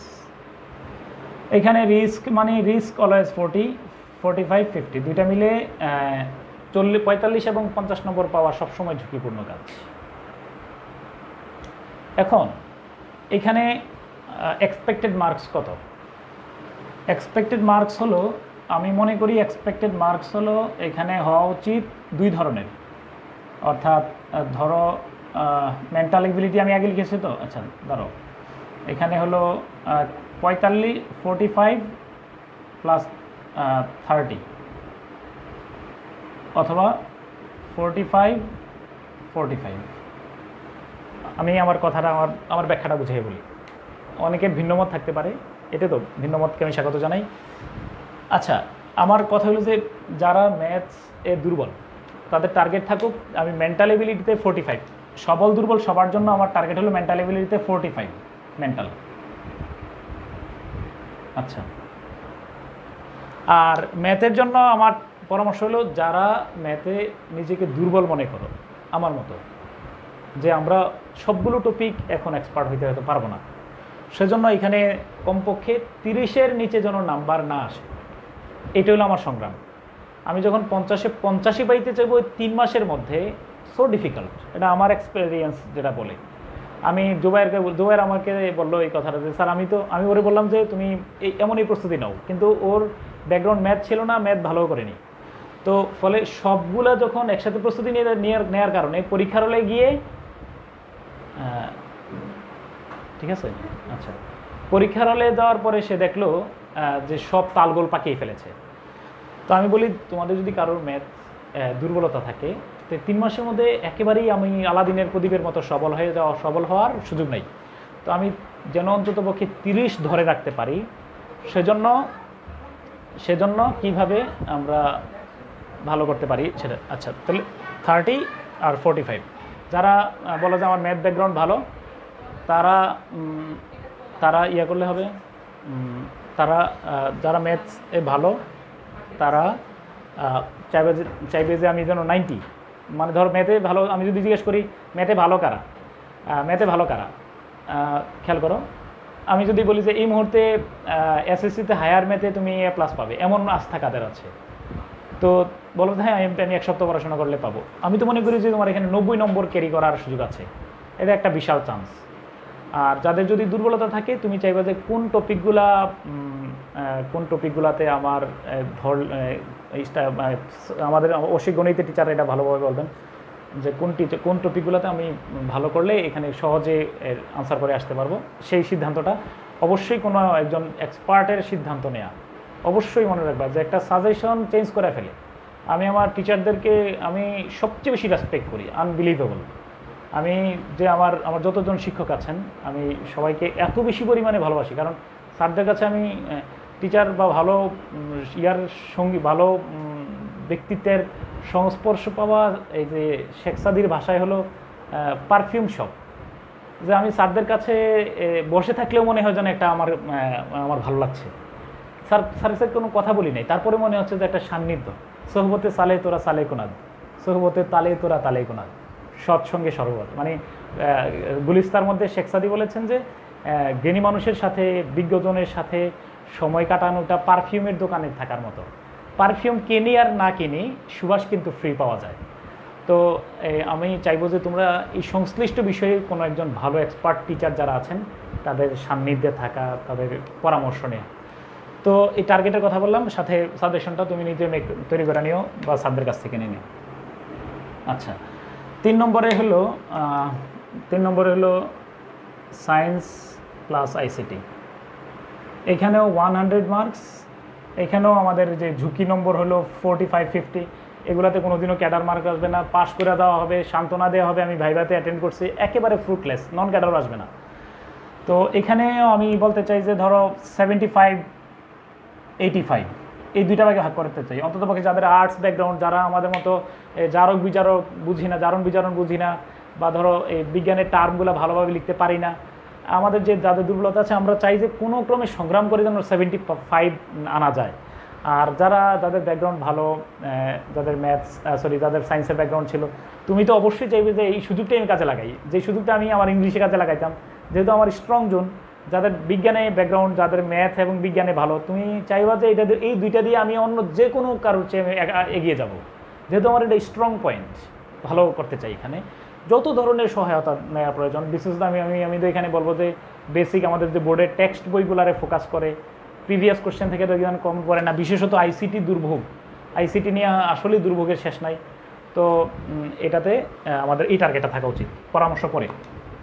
আচ্ছা, তৃতীয়ত হলো বাংলাদেশ অ্যাফেয়ার্স। এটা কি চতুর্থ? 4 নম্বরে হলো বাংলাদেশ অ্যাফেয়ার্স, 200 মার্কস, 200। আচ্ছা দাঁড়াও, বাংলাদেশ অ্যাফেয়ার্সের কথা বলবো। আচ্ছা, আর রয়ে গেল কোনটা?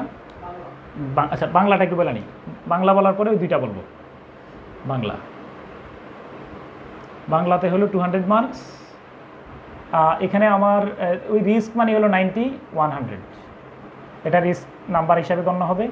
এখানে আমার জানা মতে মার্কশিট অ্যানালাইসিস আমার বলে 130 পাওয়া সম্ভব। তো সেইখানে বাংলা ব্যাকরণ অংশটা কিভাবে ভালো করতে পারি, আমি তো জানি, আমি শ্রদ্ধেয় মেহেদি স্যারের কথা বলি, বা আমাদের যে টিচার আছেন, যে আসলেই যে ধরো 5-7টা প্রশ্ন এত সুন্দর করে গুছিয়ে দিয়েছেন। একজন টিচার যে এখানে কত বড় গাইড হতে পারেন, এটা বলার অপেক্ষা রাখে না। তুমি প্রত্যেকটা বিষয়ের উপরে ধরো সাহিত্য, মানে এটা ভাগ করার পরে এখানে কিভাবে আমি পার্ট 1, পার্ট 2, এটাতে টাইম মেনটেন্সের বিষয় আছে, সময় কিভাবে ভালো করতে পারি, রচনার জন্য আমি কত মিনিট সময় রাখবো। আমি যদি কোনো দিন সময় পাই ইনশাল্লাহ আরও পরে আমি রিটেন পরীক্ষায় যেভাবে সময় ব্যবস্থাপনা, এটা তো পরীক্ষায় সময়টা খুব গুরুত্বপূর্ণ, কোন টপিকে কত নম্বর কত মিনিট সময় আমি ব্যয় করব, সেটার উপরে আমি একদিন একটা হয়তো লাইভ নেব তোমার পরবর্তীতে। এখানে হলো এরকম পার্ট 1, পার্ট বি, এটাতে কিন্তু প্রচুর লেখা আছে, এখানে প্রচুর লেখালেখির কাজ আছে। তো সময় ধরে নির্দিষ্ট সময়ের মধ্যে পুরো টপিকগুলো লেখা আসা। আমরা যে কাজটা করি, যেমন ধরো বাংলায় যে ধরো রচনা লেখার জন্য আমার সময় থাকে অনেক সময় 30 মিনিট বা 35 মিনিটের মধ্যে 40 নম্বরের একটা রচনা ভালো করার কোনো সুযোগ নাই।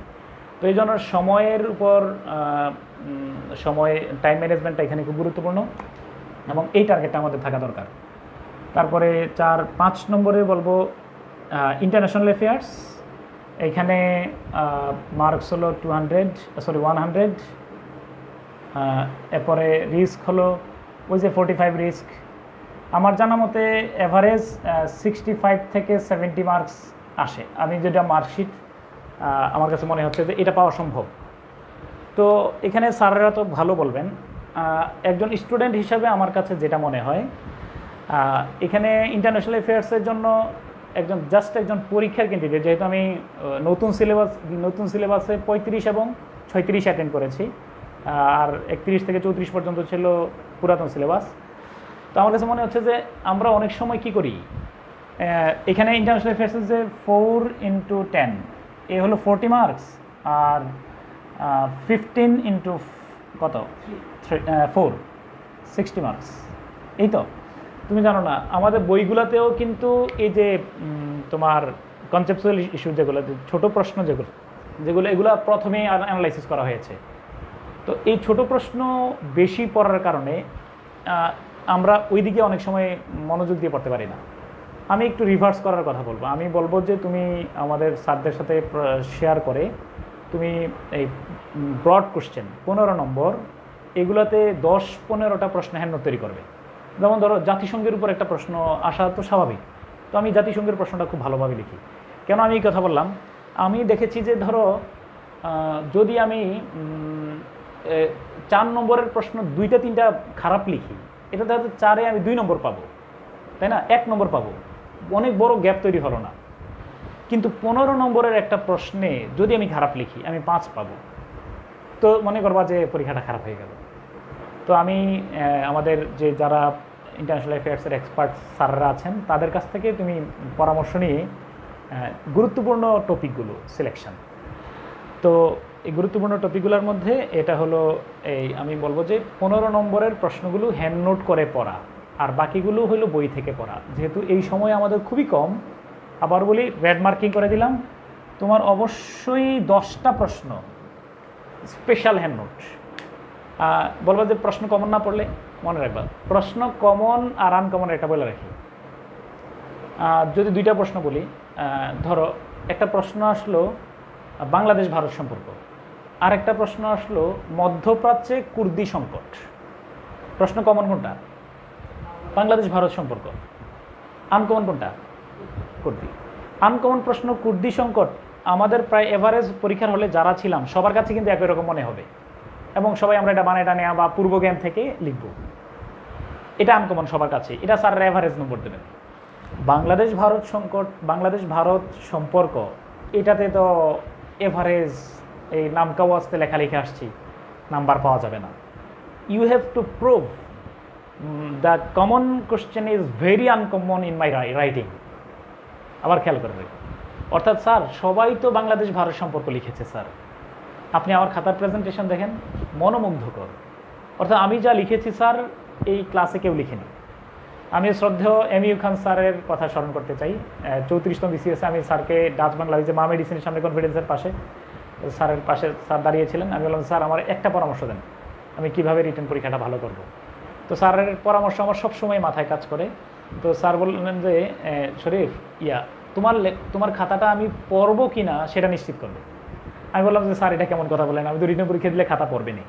তো স্যার বললেন যে না, সব খাতা পড়তে হয় না, যদি আমি মনে করি এই খাতাটাতে আমি 45 নম্বর দেবো, 50 নম্বর দেবো, আর এটা তো জবাবদিহিতার আওতায়ও নাই বলতে গেলে, ফলে এটাতে আমার আর সময় ক্ষেপণ করতে আমি চাই না, এভারেজ দিয়ে দিলাম 40-45।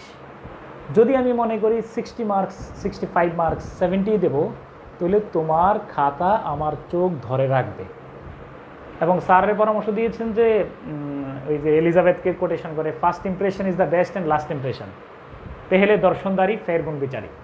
অর্থাৎ প্রথমে হলো গুণ দেখতে ভালো হওয়া লাগবে, প্রেজেন্টেশন, মেকআপ, গেট আপের বিষয়, তথ্য, ডেটা কেমন আসলো দেখে ভালো লাগে। দেখো যে এটা একটা ভাইটাল বিষয়। কিন্তু first impression is the, Elizabeth যে বলেছেন a good face is the best letter of recommendation.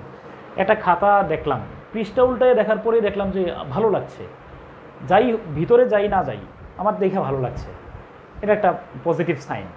তো মেকআপ গেট আপের বিষয়টা, আর পাশে ভিতরে হলো যে এক্সট্রাঅর্ডিনারি প্রেজেন্টেশন। তো তুমি 10টা প্রশ্ন 15টা প্রশ্ন ভালোভাবে কীভাবে ভালো করবা একটু পরে আমি বলবো কীভাবে ভালো করবে, খুব ভালোভাবে হ্যান্ড নোট তৈরি করে ফেলো ইনশাল্লাহ। এটা থেকে যদি কমন পড়লে আলহামদুলিল্লাহ, আনকমন পড়লে তো সবার জন্য আনকমন, কিন্তু আমার যে 3টা প্রশ্ন কমন পড়ছে, ধরো 4টা প্রশ্নের মধ্যে আমার 3টা প্রশ্ন কমন পড়ছে, একটা আনকমন পড়ছে, এই 3টা তো আমি সবচেয়ে ভালো করেছি। এই জন্য এভারেজ সব কিছু না পড়ে সিলেবাস সাজেশন ধরে কোন প্রশ্নটা খুব গুরুত্বপূর্ণ সেগুলোর উপরে প্রস্তুতি নেওয়ার পরামর্শ আমার লাগলো।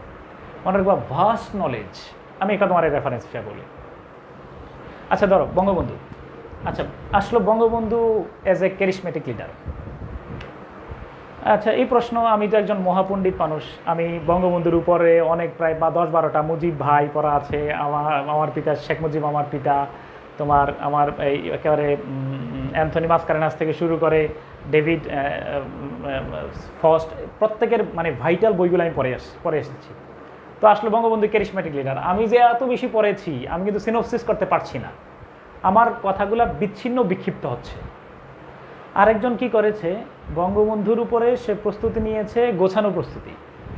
তো বঙ্গবন্ধুর উপরে গোছানো প্রস্তুতি নিয়েছে, পরীক্ষা আসছে যে বঙ্গবন্ধু একজন ক্যারিসমেটিক লিডার হিসেবে তুমি কিভাবে মনে করো। তো সে শুরুতে লিখেছে ফিদেল ক্যাস্ট্রো বলেছিলেন 1973 সালের নন অ্যালাইন মুভমেন্টের শীর্ষ সম্মেলনে বঙ্গবন্ধুর সাথে হ্যান্ডশেক করার পরে বুকে জড়িয়ে বঙ্গবন্ধুকে বলেছিলেন, I have not seen the Himalayas but I have seen Sheikh Mujib. In personality and in courage this man is the Himalayas. I have Das had the experience of witness in the Himalayas. আমি হিমালয় দেখি না, এই শুরু হয়ে গেল। তারপরে তুমি আমি যদি অপ্রস্তুত থাকতাম তাহলে লিখতাম বঙ্গবন্ধু এত তারিখে জন্মগ্রহণ করছেন, ওনার নাম খোকা, ওনার মেয়ে শেখ হাসিনা দেশ চালাচ্ছেন, কত হাবিজাবি, আমার তো তথ্যের শেষ নাই, বিচ্ছিন্নভাবে আসতেছে। আর আমার প্রস্তুতি যেহেতু গোছানো, তখন আমি বললাম যে কিংবদন্তির প্রাণ পুরুষ বঙ্গ শার্দুল বঙ্গবন্ধু শেখ মুজিবুর রহমান, তাকে যে কথা দিয়ে আমি প্রথমেই স্মরণ করতে চাই। তুমি পয়েন্ট বাই পয়েন্ট নিয়ে আসলা যে যে এই যে আমি আজকে বাংলাদেশ বলি, বাংলাদেশ শব্দটা তুমি পয়েন্ট আউট করে করে বলো যে আমি আমার দেশের নাম বাংলাদেশ বলি, এটা তার মুখনিসৃত শব্দ। 1969 সালে 5 ডিসেম্বর তিনি ঘোষণা করেছিলেন যে there was a time when all the efforts were made to erase the word Bangla from this land and its map. The existence of Bangla was found nowhere except the term the Bay of Bengal. I call upon the people of Bangladesh, I on behalf of Pakistan announced today this land will be called Bangladesh instead of East Pakistan. So একজন charismatic লিডারের সবচেয়ে বড় প্রমাণ হলো কোটি কোটি 7 কোটি মানুষ তার একটা শব্দকে গ্রহণ করে নিয়েছে দেশের নাম হিসাবে, ক্যারিশমা। তিনি এভাবে যদি তুমি বলো যে উত্তাল মার্চের দিনগুলোতে তিনি কিভাবে জাতিকে একতাবদ্ধ করে রাখলেন, সংবাদ সম্মেলনে এসে বললেন nobody should play with fire, nobody should try to suppress the will of 70 million people. When 70 million people are determined to achieve something, no power on earth can suppress them. Today, tomorrow, or the day after tomorrow, victory is ours.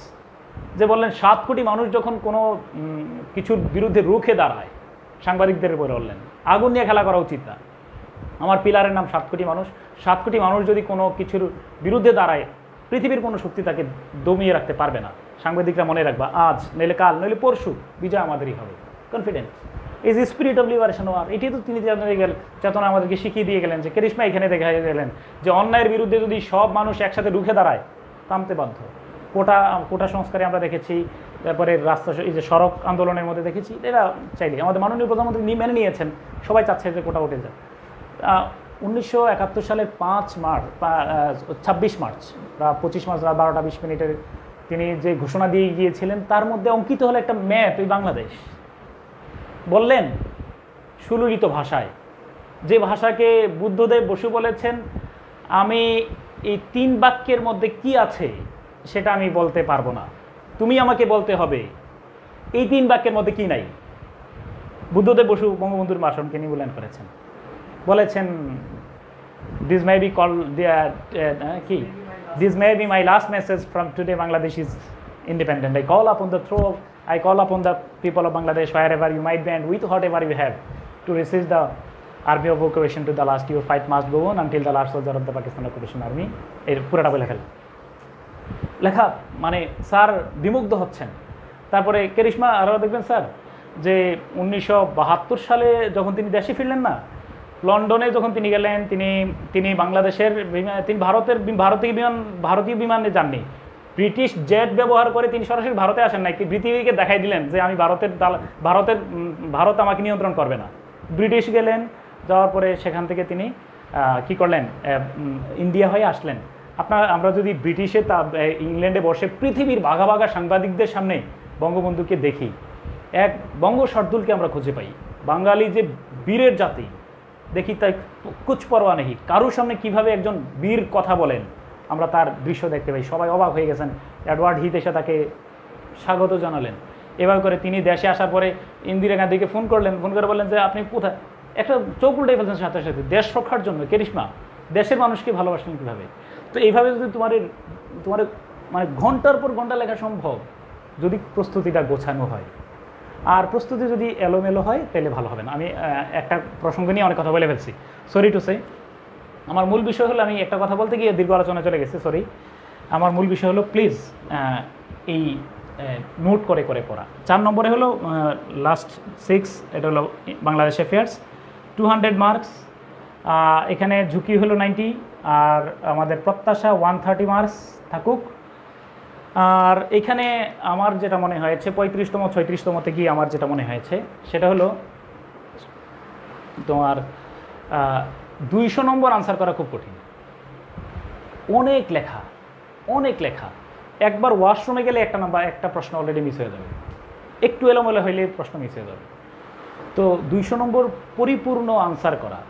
আর পরীক্ষার হলের বাস্তব experience আমি দেখেছি, ধরো প্রথম 120 নম্বর খুব ভালোভাবে লিখি, 140 নম্বর ভালোভাবে লিখি, বাকি 60 মার্কস আমি যা লিখেছি আমি আর আল্লাহ পাক ভালো বুঝছেন যে কী লিখছি, স্যার এটা বুঝেন নাই।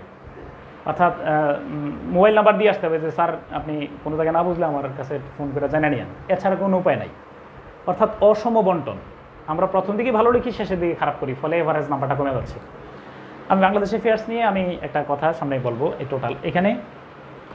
তো এই হলো আমাদের এক্সপেক্টেড মার্কস যদি হয়, আমার মনে হয় যে একটা কাঙ্ক্ষিত স্বপ্ন পূরণ হবে। এখন তুমি বলবা যে প্রস্তুতি কীভাবে নেব, প্রস্তুতিটা কীভাবে নেব, দাঁড়ো একটু বলি, তারপরে সর্বশেষ কথা বলবো। কটা বাজে এখন? ও আমি এত লম্বা সময়, দাঁড়াও সরি,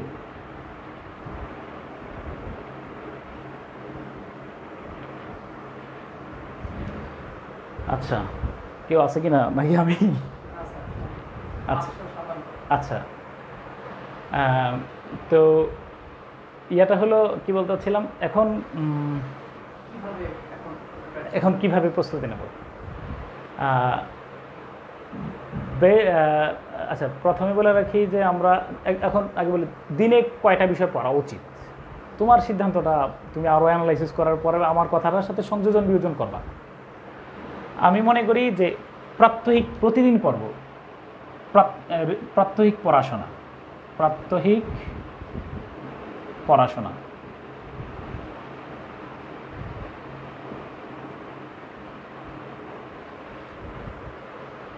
প্রাত্যহিক পড়াশোনা। প্রাত্যহিক পড়াশোনার প্রথম কাজ হলো 1 নম্বরে প্রতিদিন থাকবে ইংলিশ। ইংলিশ ইংলিশের কোন অংশগুলো তুমি পড়বে? অবশ্যই এখানে থাকবে 1 নম্বরের ট্রান্সলেশন, যা ফ্রি হেড ট্রান্সলেশন আর হলো রিট্রান্সলেশন।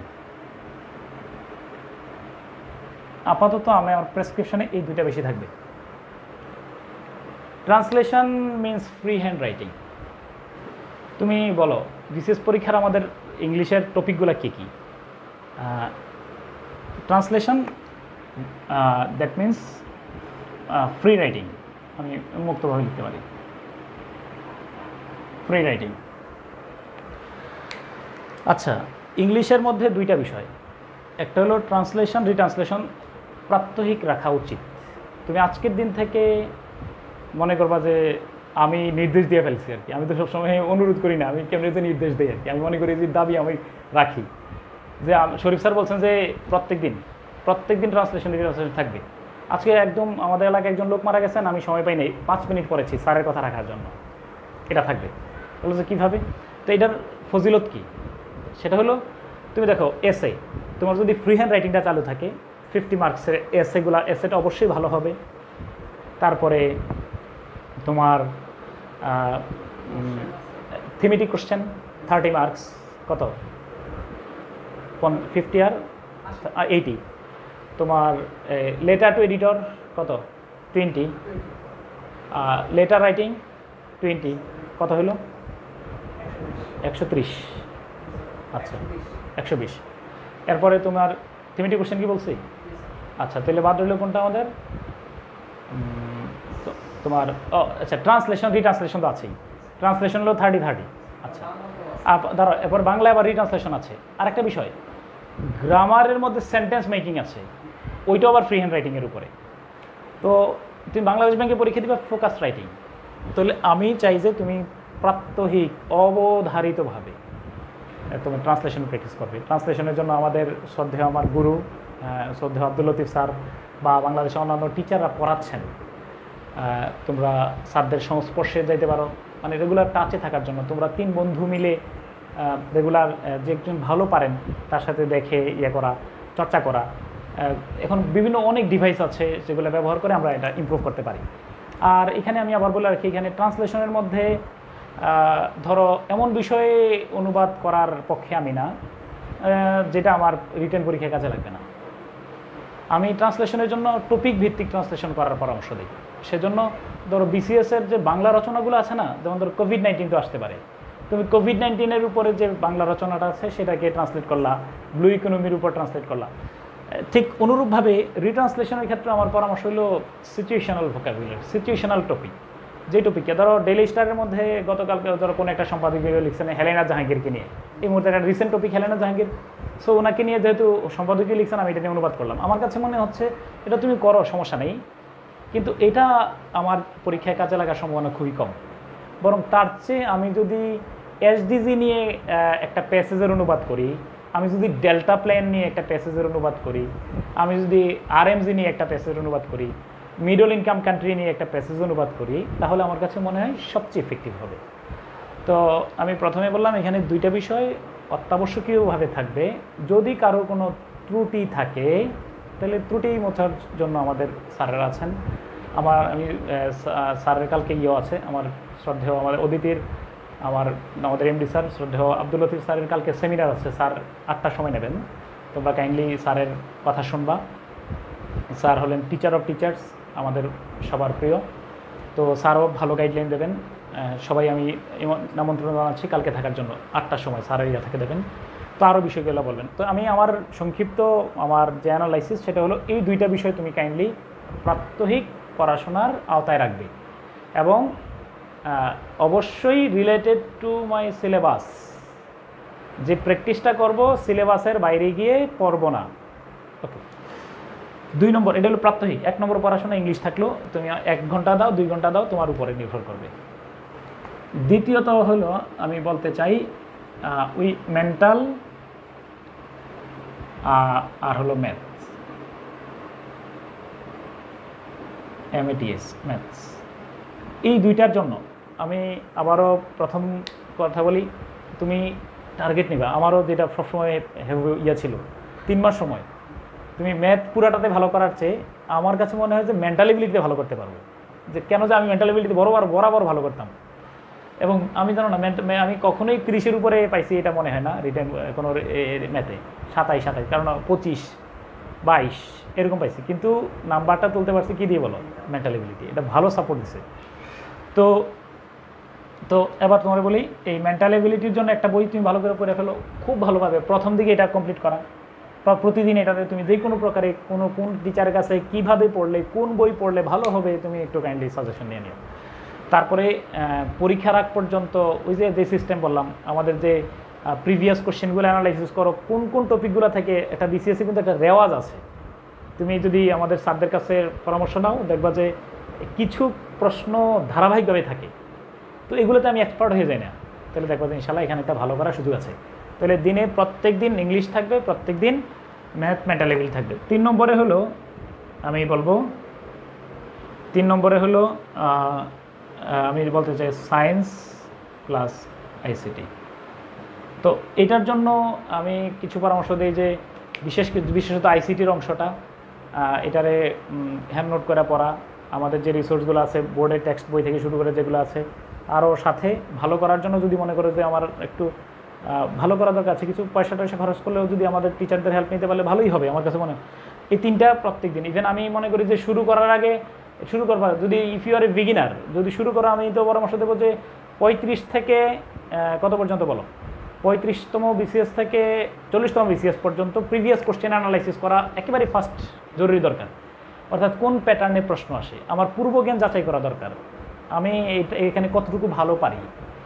তো এখানে আমি সহজে বলে রাখি, কোনো স্যারের হেল্প নেওয়ার সাথে সাথে তুমি 35 থেকে আমাদের যে 40তম রিটেন পরীক্ষার প্রশ্নগুলো আছে, এই প্রশ্নগুলোতে তুমি আগে বলবা যে এই প্রশ্নটাতে আমি কতটুকু এই মুহূর্তে প্রস্তুত, আর আমার 3 মাস পরে এটাতে আমি কতটুকু এক্সপার্ট হতে পারবো। তো আমার আগে বললাম তো ডায়াগনোসিস করা, তোমরা অবশ্যই চেষ্টা করবা ডায়াগনোসিস প্রত্যেকটা ক্ষেত্রে। আমি বলে রাখি, ইংলিশের মধ্যে তুমি অবশ্যই প্রিভিয়াস কোশ্চেনগুলো না পড়ে প্রস্তুতি নেওয়া যাবে না। আগে দেখতে হবে যে 40তম বিসিএসে কী কঠিন প্যাসেজ আসছে দেখছো কিনা। তো 40তম বিসিএস এই প্রত্যেকটা আগে আমি দেখবো যে কোন অংশটাতে আমার দুর্বলতা আছে, সেগুলোতে আমি বেশি জোর দেবো। তো আমি 3 নম্বরে রাখলাম প্রাত্যহিক পড়াশোনার মধ্যে এটা। 4 নম্বরে আমি বলতে চাই ইনক্লুসিভ একটা বিষয়। 4 নম্বরে আমাদের রয়ে গেল কী কী? বাংলাদেশ অ্যাফেয়ার্স, বাংলা, আন্তর্জাতিক। বাংলা তো প্রস্তুতি নিবা, স্যারদের কাছ থেকে হেল্প নিয়ে প্রস্তুতি নিলা, সাথে নিজের যে সেলফ স্টাডি এই মুহূর্তে গোছানোর কাজ। আমার একটা অবজারভেশন হলো 4টা বিষয়ের দেখো, এই Bangladesh affairs, international affairs, Bangla এসে, আর হলো ইংলিশ এসে। আমি টার্গেট ছিল আধা ঘন্টার মধ্যে শেষ করে ফেলবো, আমি তোমাদেরকে অনেকক্ষণ সময় করলাম, আমি শেষ করে ফেলবো এখনই। ইংলিশ এসে, এই 4টা বিষয়ের মধ্যে একটা আধ্যাত্মিক যোগসূত্র আছে। আধ্যাত্মিক যোগসূত্র কি? খুব খেয়াল করে দেখো, বাংলা রচনা, ইংলিশ রচনা যেটা নেওয়া হবে এটা অবশ্যই এই 2 জায়গার মধ্যে আছে। আচ্ছা দাঁড়াও, আমি এটা মুছে ফেলি।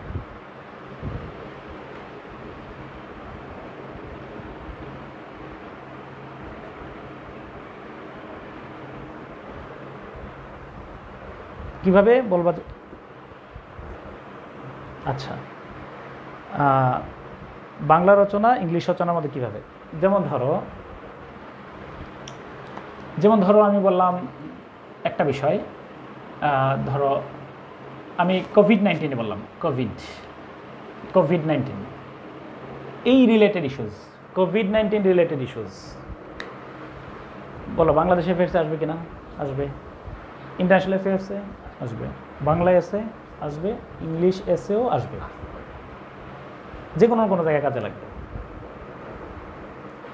আমরা যারা those who are living in a fool's paradise, আমরা কতক্ষণ বাংলাদেশ অ্যাফেয়ার্সে করোনা নিয়ে কতগুলো প্রশ্ন পড়ি, ইন্টারন্যাশনাল অ্যাফেয়ার্সে আবার আরেক বই থেকে আরেক রকম করে পড়ি, বাংলাদেশ অ্যাফেয়ার্সে আবার আরেক বই থেকে একরকম পড়তেছি, ইংলিশ রচনা যে আরেকবার হামাগুড়ি খাচ্ছি। কিন্তু কাজটা সংক্ষিপ্ত। তুমি এই 4 বিষয়ের উপরে কোন কোন প্রশ্নগুলো আসতে পারে?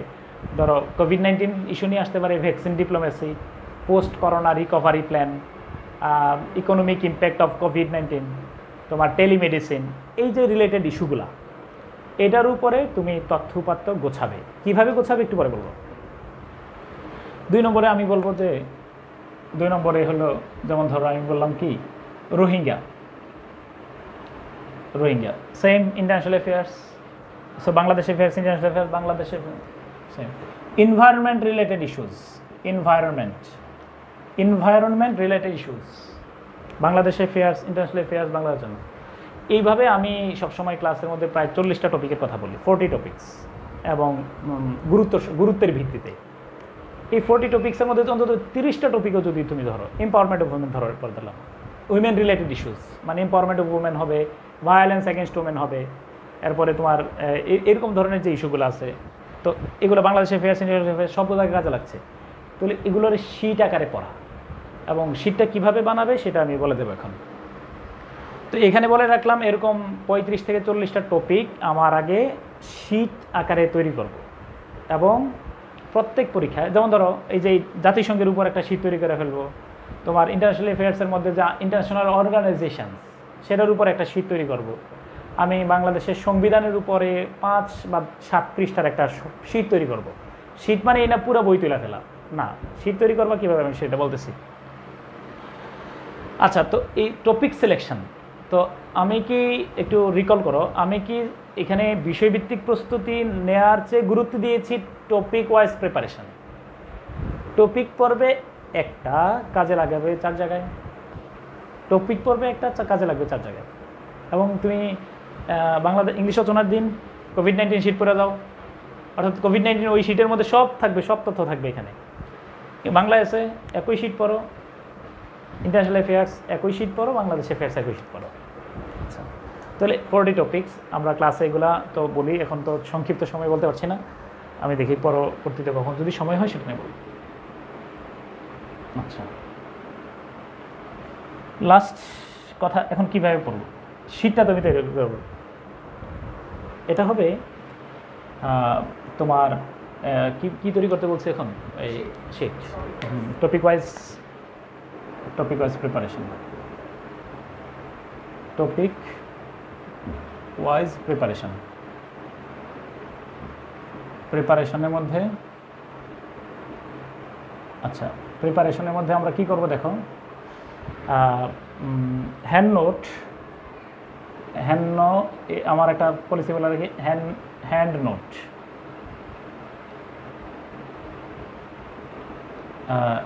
মাস্ট বি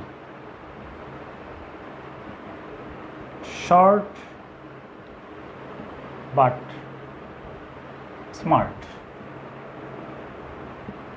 আমি টপিক ভিত্তিক বললাম, একদম গণহারে পুরো এক দিস্তা লিখে ফেলছি, অ্যাবসার্ড, এই কাজ করা যাবে না। বেসড অন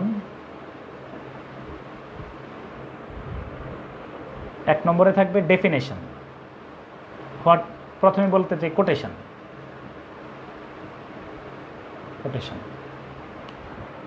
এক নম্বর কোটেশন, যেমন ধরো আমাদের রোহিঙ্গা ক্রাইসিস আসলো, আমাদের যে স্বাধীনতার সুবর্ণ জয়ন্তীতে জাতিসংঘের মহাসচিব যে বার্তা দিয়েছেন, সেই বার্তাটা যদি তুমি পড়ো, দেখবা যে এখানে রোহিঙ্গা ইস্যু নিয়ে আমাদেরকে অ্যাপ্রিসিয়েট করেছেন, এম্পাওয়ারমেন্ট অফ উমেন নিয়ে অ্যাপ্রিসিয়েট করেছেন, তারপরে আমাদের যে সাফল্য অগ্রযাত্রা এগুলো নিয়ে অ্যাপ্রিসিয়েট করেছেন।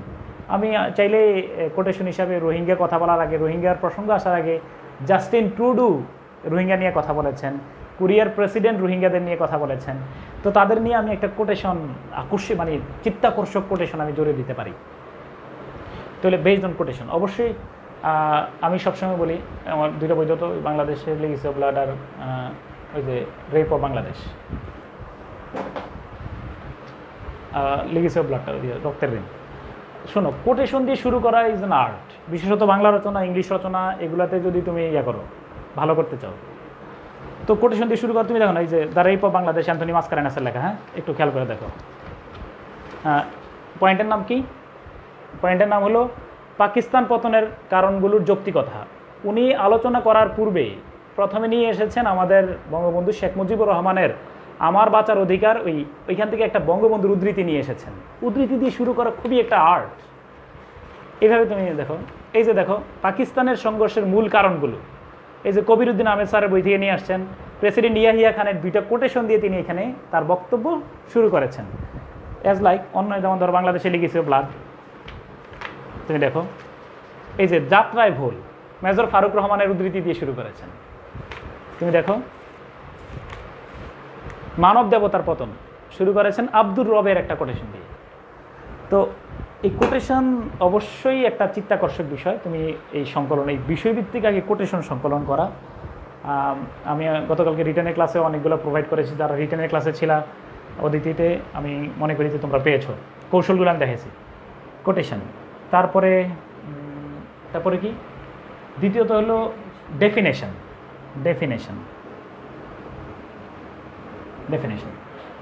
ডেফিনেশন কি আসলো? ধরো গ্রিন হাউস ইফেক্ট আসছে, এটা তো কমন রচনা, তো আমি একেবারে ওই রুসাফার মতো বানাই লিখে দিলাম, গ্রিন হাউস ইফেক্ট মানে অমুক তমুক, হাবিজাবি উত্তপ্ত হয়ে যাওয়া, চারিদিকে কাচের গ্লাস, কি যে কথা লিখে দিলাম। যদি কেউ শুরুটা এইভাবে করেন, according to Encyclopaedia of Britannica, greenhouse effect is the trapping of the sun's radiation in the Earth's atmosphere due to the presence of greenhouse gases. তুমিও সংজ্ঞা লিখছো, অবশ্যই তোমারটা ঠিক আছে। আর আরেকজন যে লিখলো encyclopedia of Britannica, UNDP, UNFCCC, এগুলোর রেফারেন্স দিয়ে যে লিখলো, এটাই কিন্তু মানে পার্থক্য তৈরি করছে। এবং ওই যে এমইউ খান স্যারের প্রশ্ন যে তোমার খাতাটা আমার চোখ ধরে রাখছে কিনা, ডেফিনেশন। তো তুমি শীট তৈরি করার ক্ষেত্রে ওই রিলেটেড কোটেশন বাছাই করবে। আর হলো ডেফিনেশন। 3 নম্বরের পয়েন্ট হলো তোমার ইনফরমেশন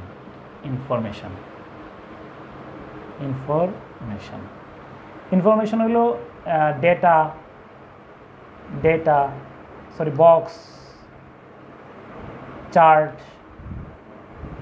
তারপরে কি বলতে চাই, হ্যাঁ, বক্স, চার্ট, আর কি বলে এরকম, ডায়াগ্রাম, হ্যাঁ ডায়াগ্রাম, এই আকারে প্রচুর পরিমাণে ইনফরমেশন দেয়া।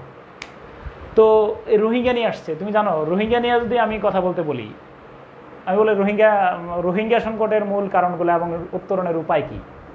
এই প্রশ্ন আমরা যদি এরকম ধান বানতে শিবির গীত গাই, রোহিঙ্গা একটা বড় ক্রাইসিসের নাম, আমরা সবাই মানে অসহায় সংকেতে মানে আতঙ্কে আছি, কোন সময় কি চারিদিকে দুর্ঘটনা ঘটে যাবে, বাংলাদেশের পরবর্তী প্রজন্ম ইয়ে হয়ে যাচ্ছে, কোনো তথ্য নাই, লিখতেছে গদ বাঁধা কথা, 110 নম্বরে 2 পাইবা 3 পাইবা।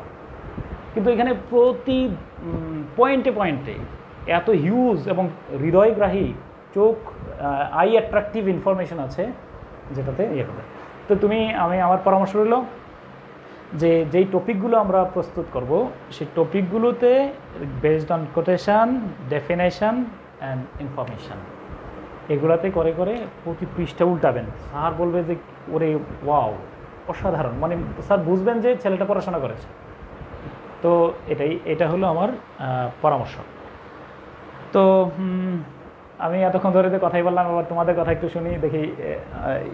ওই ইয়ে করে দাও আমার কাছে, দেখি আমার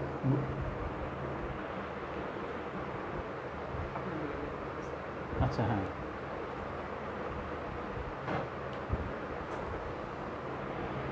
ওকে। তো থ্যাংক ইউ ভেরি মাচ। আর কোনো কথা আছে কিনা তোমাদের সাথে? আমি এক চিটিয়ে কথা বললাম, ঠিক আছে। যে কোনো বই ফলো করো, আমার এই ব্যক্তিগত পার্সোনাল আর কোনো বিষয়কে মেনশন করতে হয় এমন প্রশ্ন করার দরকার নাই। নেক্সট ক্লাসে আমাদের স্যারের কথাগুলো শুনবে। তো হাওয়েভার সর্বশেষ কথাটা এটাই বলি, সর্বশেষ কথা, আমাদের সময় আছে 3 মাস। এই প্রশ্ন কখনোই আর করবে না, এই প্রশ্ন কখনোই করবে না যে আমাদের কবে পরীক্ষা হবে।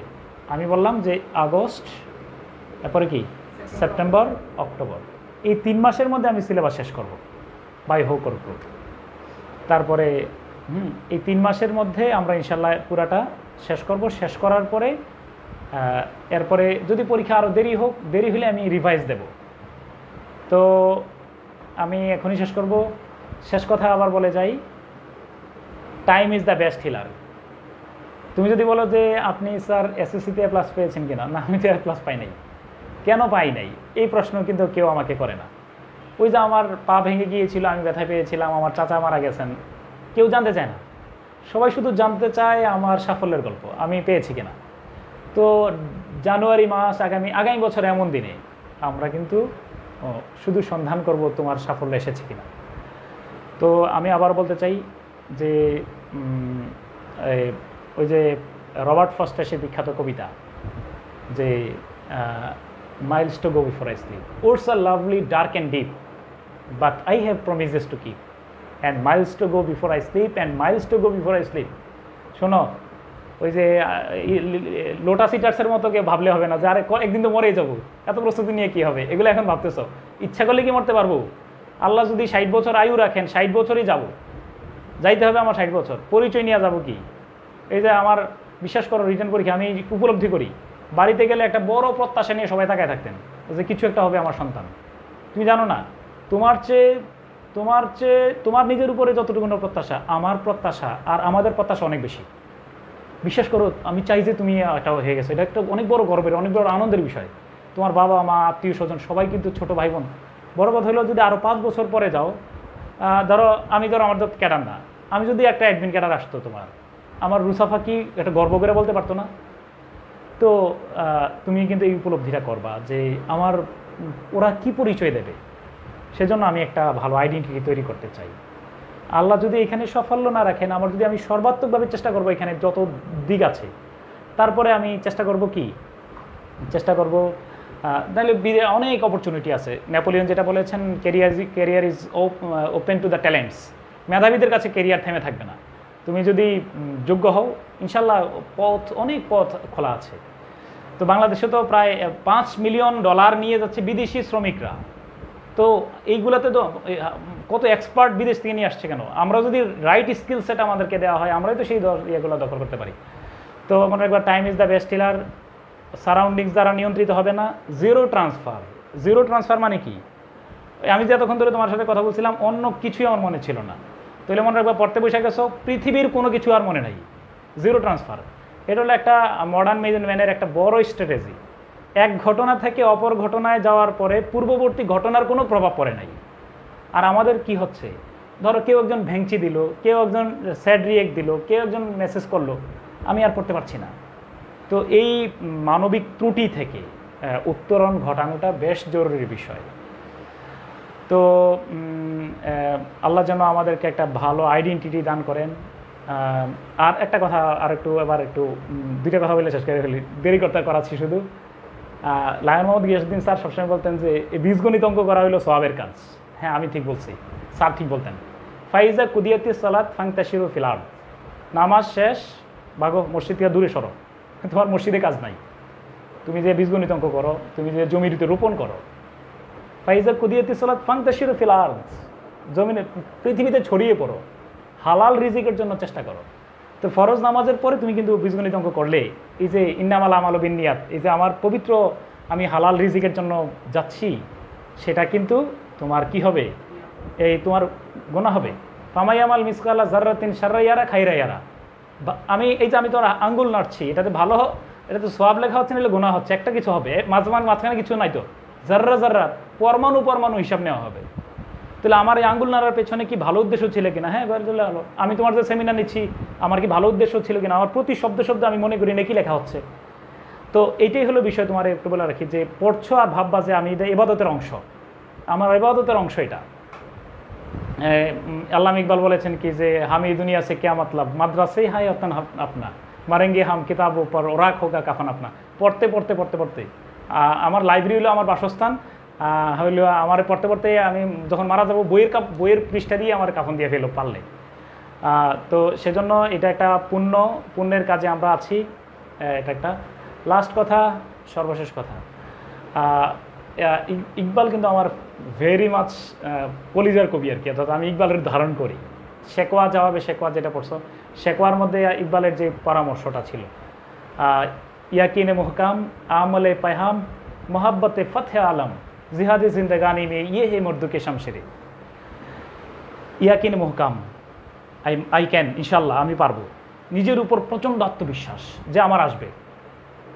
আমলে পায়হাম, বিরামহীন কাজ, সারা দিন তুমি সময়টার কাজে লাগানো। মোহাব্বতে ফতে আলম, ভুবনজয়ী প্রেম, মানুষকে ভালোবাসা। হ্যাঁ, ইয়াকিনে মহকাম আমলে পাহাম মোহাব্বতে ফতে আলম জিহাদে জিন্দেগানি মে ইয়ে হে মর্দুকে শামশেরে। বললেন এটাই তো রিটেন পরীক্ষায় পাশের মন্ত্র, এটাই তো জীবনের সাফল্যের মন্ত্র, যে আমার নিজের উপর প্রচণ্ড কনফিডেন্স, আমি ইনশাল্লাহ পারবো, আমার দ্বারা হবে তো। আই এম ইউনিক, আমি আমার মতো দ্বিতীয় আর একজন নাই। আল্লাহ আমাকে ইউনিক, আমার বৃদ্ধাঙ্গুলির ছাপ মিলবে এমন কেউ নাই, আমি একজন অনন্য মানুষ, অতএব আমার দ্বারা হবে। তারপরে আমি ইনশাল্লাহ সফল হব। তারপরে অতএব এই জন্য আমি আমার পুরা সেকেন্ড মিনিট আমি সময়টা কাজে লাগিয়ে যাব। আর হলো আমার মানুষের প্রতি থাকবে সফট বিহেভিয়ার। সবচেয়ে পৃথিবীর মানুষের জন্য সবচেয়ে বড় হলো ভালো আচরণ। নগদ অর্থমূল্য নাই, কিন্তু এটার হৃদয়ে ধারণ করে মানুষ। তো এটাই বললাম। আর একটা কথা মনে পড়ে গেছে, সেটা বলে সেটা দেবো। সেটা হলো ওই যে পড়াশোনার 7 মেথড বলেছিলাম।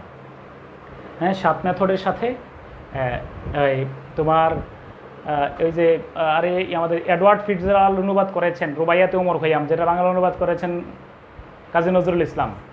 রুবায়াতের একটা লাইন বলে, ইলমেরা হার গেজ নায়া বাই তানাদারি শেষকেশাল। সবসময় সবাই বলি, you will not be able to learn a single topic without having 6 characteristics. 6টা বৈশিষ্ট্য না থাকলে মানুষ জ্ঞান অর্জন করতে পারে না। কি? হেটস, লোভ, প্রচণ্ড লোভ। এই যে বিশেষ পরীক্ষার যা সিলেবাস আছে আমি পুরোটা রপ্ত করব, এই বইয়ের মধ্যে যা আছে আমি পুরোটা ইনশাল্লাহ আমি নিয়ন্ত্রণে নিয়ে আসবো। লোভ, কোতা, বিনয়, এটা হলো সবচেয়ে বড় অলংকার, মনে রাখবা। এর চেয়ে বড় ভূষণ আর নাই। আমি আসলে কিছুই জানি না, আমি আসলেই একজন অজ্ঞ মানুষ। বিনয়, প্রত্যেকটা মানুষের সাথে বিনয়ের আচরণ, এক 2 নম্বর কথা ওমর খৈয়ামের কথা। হেডস কথা, ফাহমে কামেল, পরিপূর্ণ ক্লিয়ার আন্ডারস্ট্যান্ডিং। যেই বিষয়টা বুঝেছি, হ্যাঁ, তুমি যেই কোনো প্রণালীর কথা বলো আমার তো চোখের সামনে ভেসে ওঠে। তুমি যদি কোস্টারিকা বলো, আমি 4টা দেশের নাম বলতে পারি। এই পুরো ওয়ার্ল্ড ম্যাপ তো আমার হাতের তালু, কনফিডেন্টলি বলবা। তুমি বলবো যে একটা দেশের নাম বললে আমি 4 দিক দিয়ে বলি। এই যে ক্লিয়ার আন্ডারস্ট্যান্ডিং, যেটা বললেই আমার সাথে সাথে মাথায় চলে আসতেছে চারপাশে। তারপরে ফাহমিকে জামে খাতের করলে হাল, এই যে একটু আগে বলছি, কনসেন্ট্রেটিভ অ্যাটেনশন অ্যাট এভরি স্টেজ। এই যে তুমি আমার কথা শুনছো, আমি তোমার দিকে খুব মনোযোগী, যেইখানে যা থাকি, ওই যে নাও ইজ দ্য বেস্ট টাইম, আবারও প্রথম কথা রিপিট করলাম, এটি তো আমার ভালো সময়, আর আমি তো ভালো সঙ্গীর সাথেই আছি। এটাই তো আমার এখন, আমি ধরো আমি এখন ফেসবুকিং করছি, আমি হৃদয় দিয়ে ফেসবুক করি, আমি কারোর যদি রিপ্লাই করি আমি হৃদয় দিয়ে রিপ্লাই করি, যে সে আমার, তার সাথে তো আমার একটা ভার্চুয়াল কানেকশন হচ্ছে, আমি খুব উপলব্ধি করি। তাহলে এই যে জমে খাতির করলে হাল কনসেন্ট্রেটিভ, মনে রাখবা জর্জ বার্নার্ড শোয়ের একটা মানে ইয়াতে লিখছিল যে যে the greatest gift which you can give someone is your time. সবচেয়ে মূল্যবান যে গিফট যেটা তুমি কাউকে দিতে চাও সেটা হলো তোমার সময়। Because by giving time we give just a part of your life, part of our life. এই যে ধরো আমি আমার জীবনের একটা অংশ তোমাকে দিলাম, তুমিও তোমার একটা জীবনের অংশ দিলে, তো যখন এই যে কনসেন্ট্রেশন, আমি তুমি কথা বলছো আমি অমনোযোগী, খুব very much odd and disgusting, তো মনোযোগ, তো আমি এখন পড়ছি, পড়ার সময় কিন্তু এরকম খুব মনোযোগ ধরে রাখা। এরপরে খেদমতে ওস্তাদ বায়াদ হাম সাবক খানি মুদাম, শিক্ষককে সম্মান করা। তোমরা যে যেখানে আছো, যে টিচারই পড়ান না কেন, মনে রাখবা ইমাম আবু হানিফার গল্প ওই দিন বলেছিলাম, আবু হানিফার রহমতুল্লাহ আলাইহির কাছে নাকি একজন এসেছেন, আবু হানিফার টিচার বললেন যে তোমার তো জুতা নাই, তো তিনি জুতা বলে তুমি আমার জুতাগুলো নিয়ে যাও।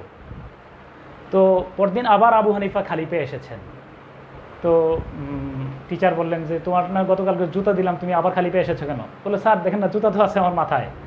বলে কি বলো?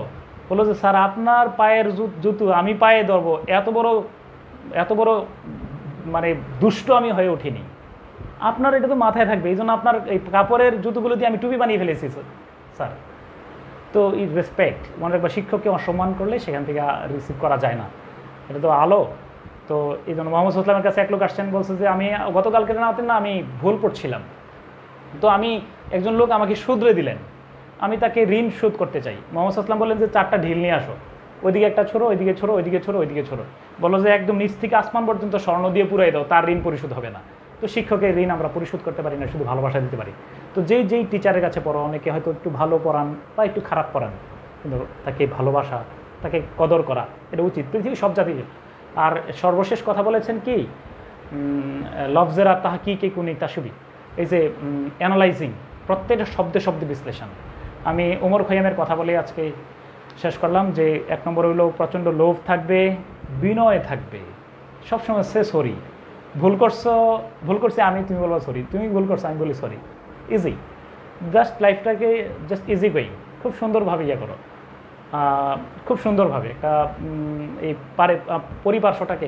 আমি ক্লাসে সবসময় বলি who is the successful person, যার উপস্থিতি স্বস্তি দেয়, যারে দেখলে আমার শান্তি লাগে, যার কথা শুনলে আমার, যার কাছে আসলে মনে আমার টেনশন কম লাগে, আমার কাছে মনে হয় যে তিনি ইজি গোয়িং পারসন।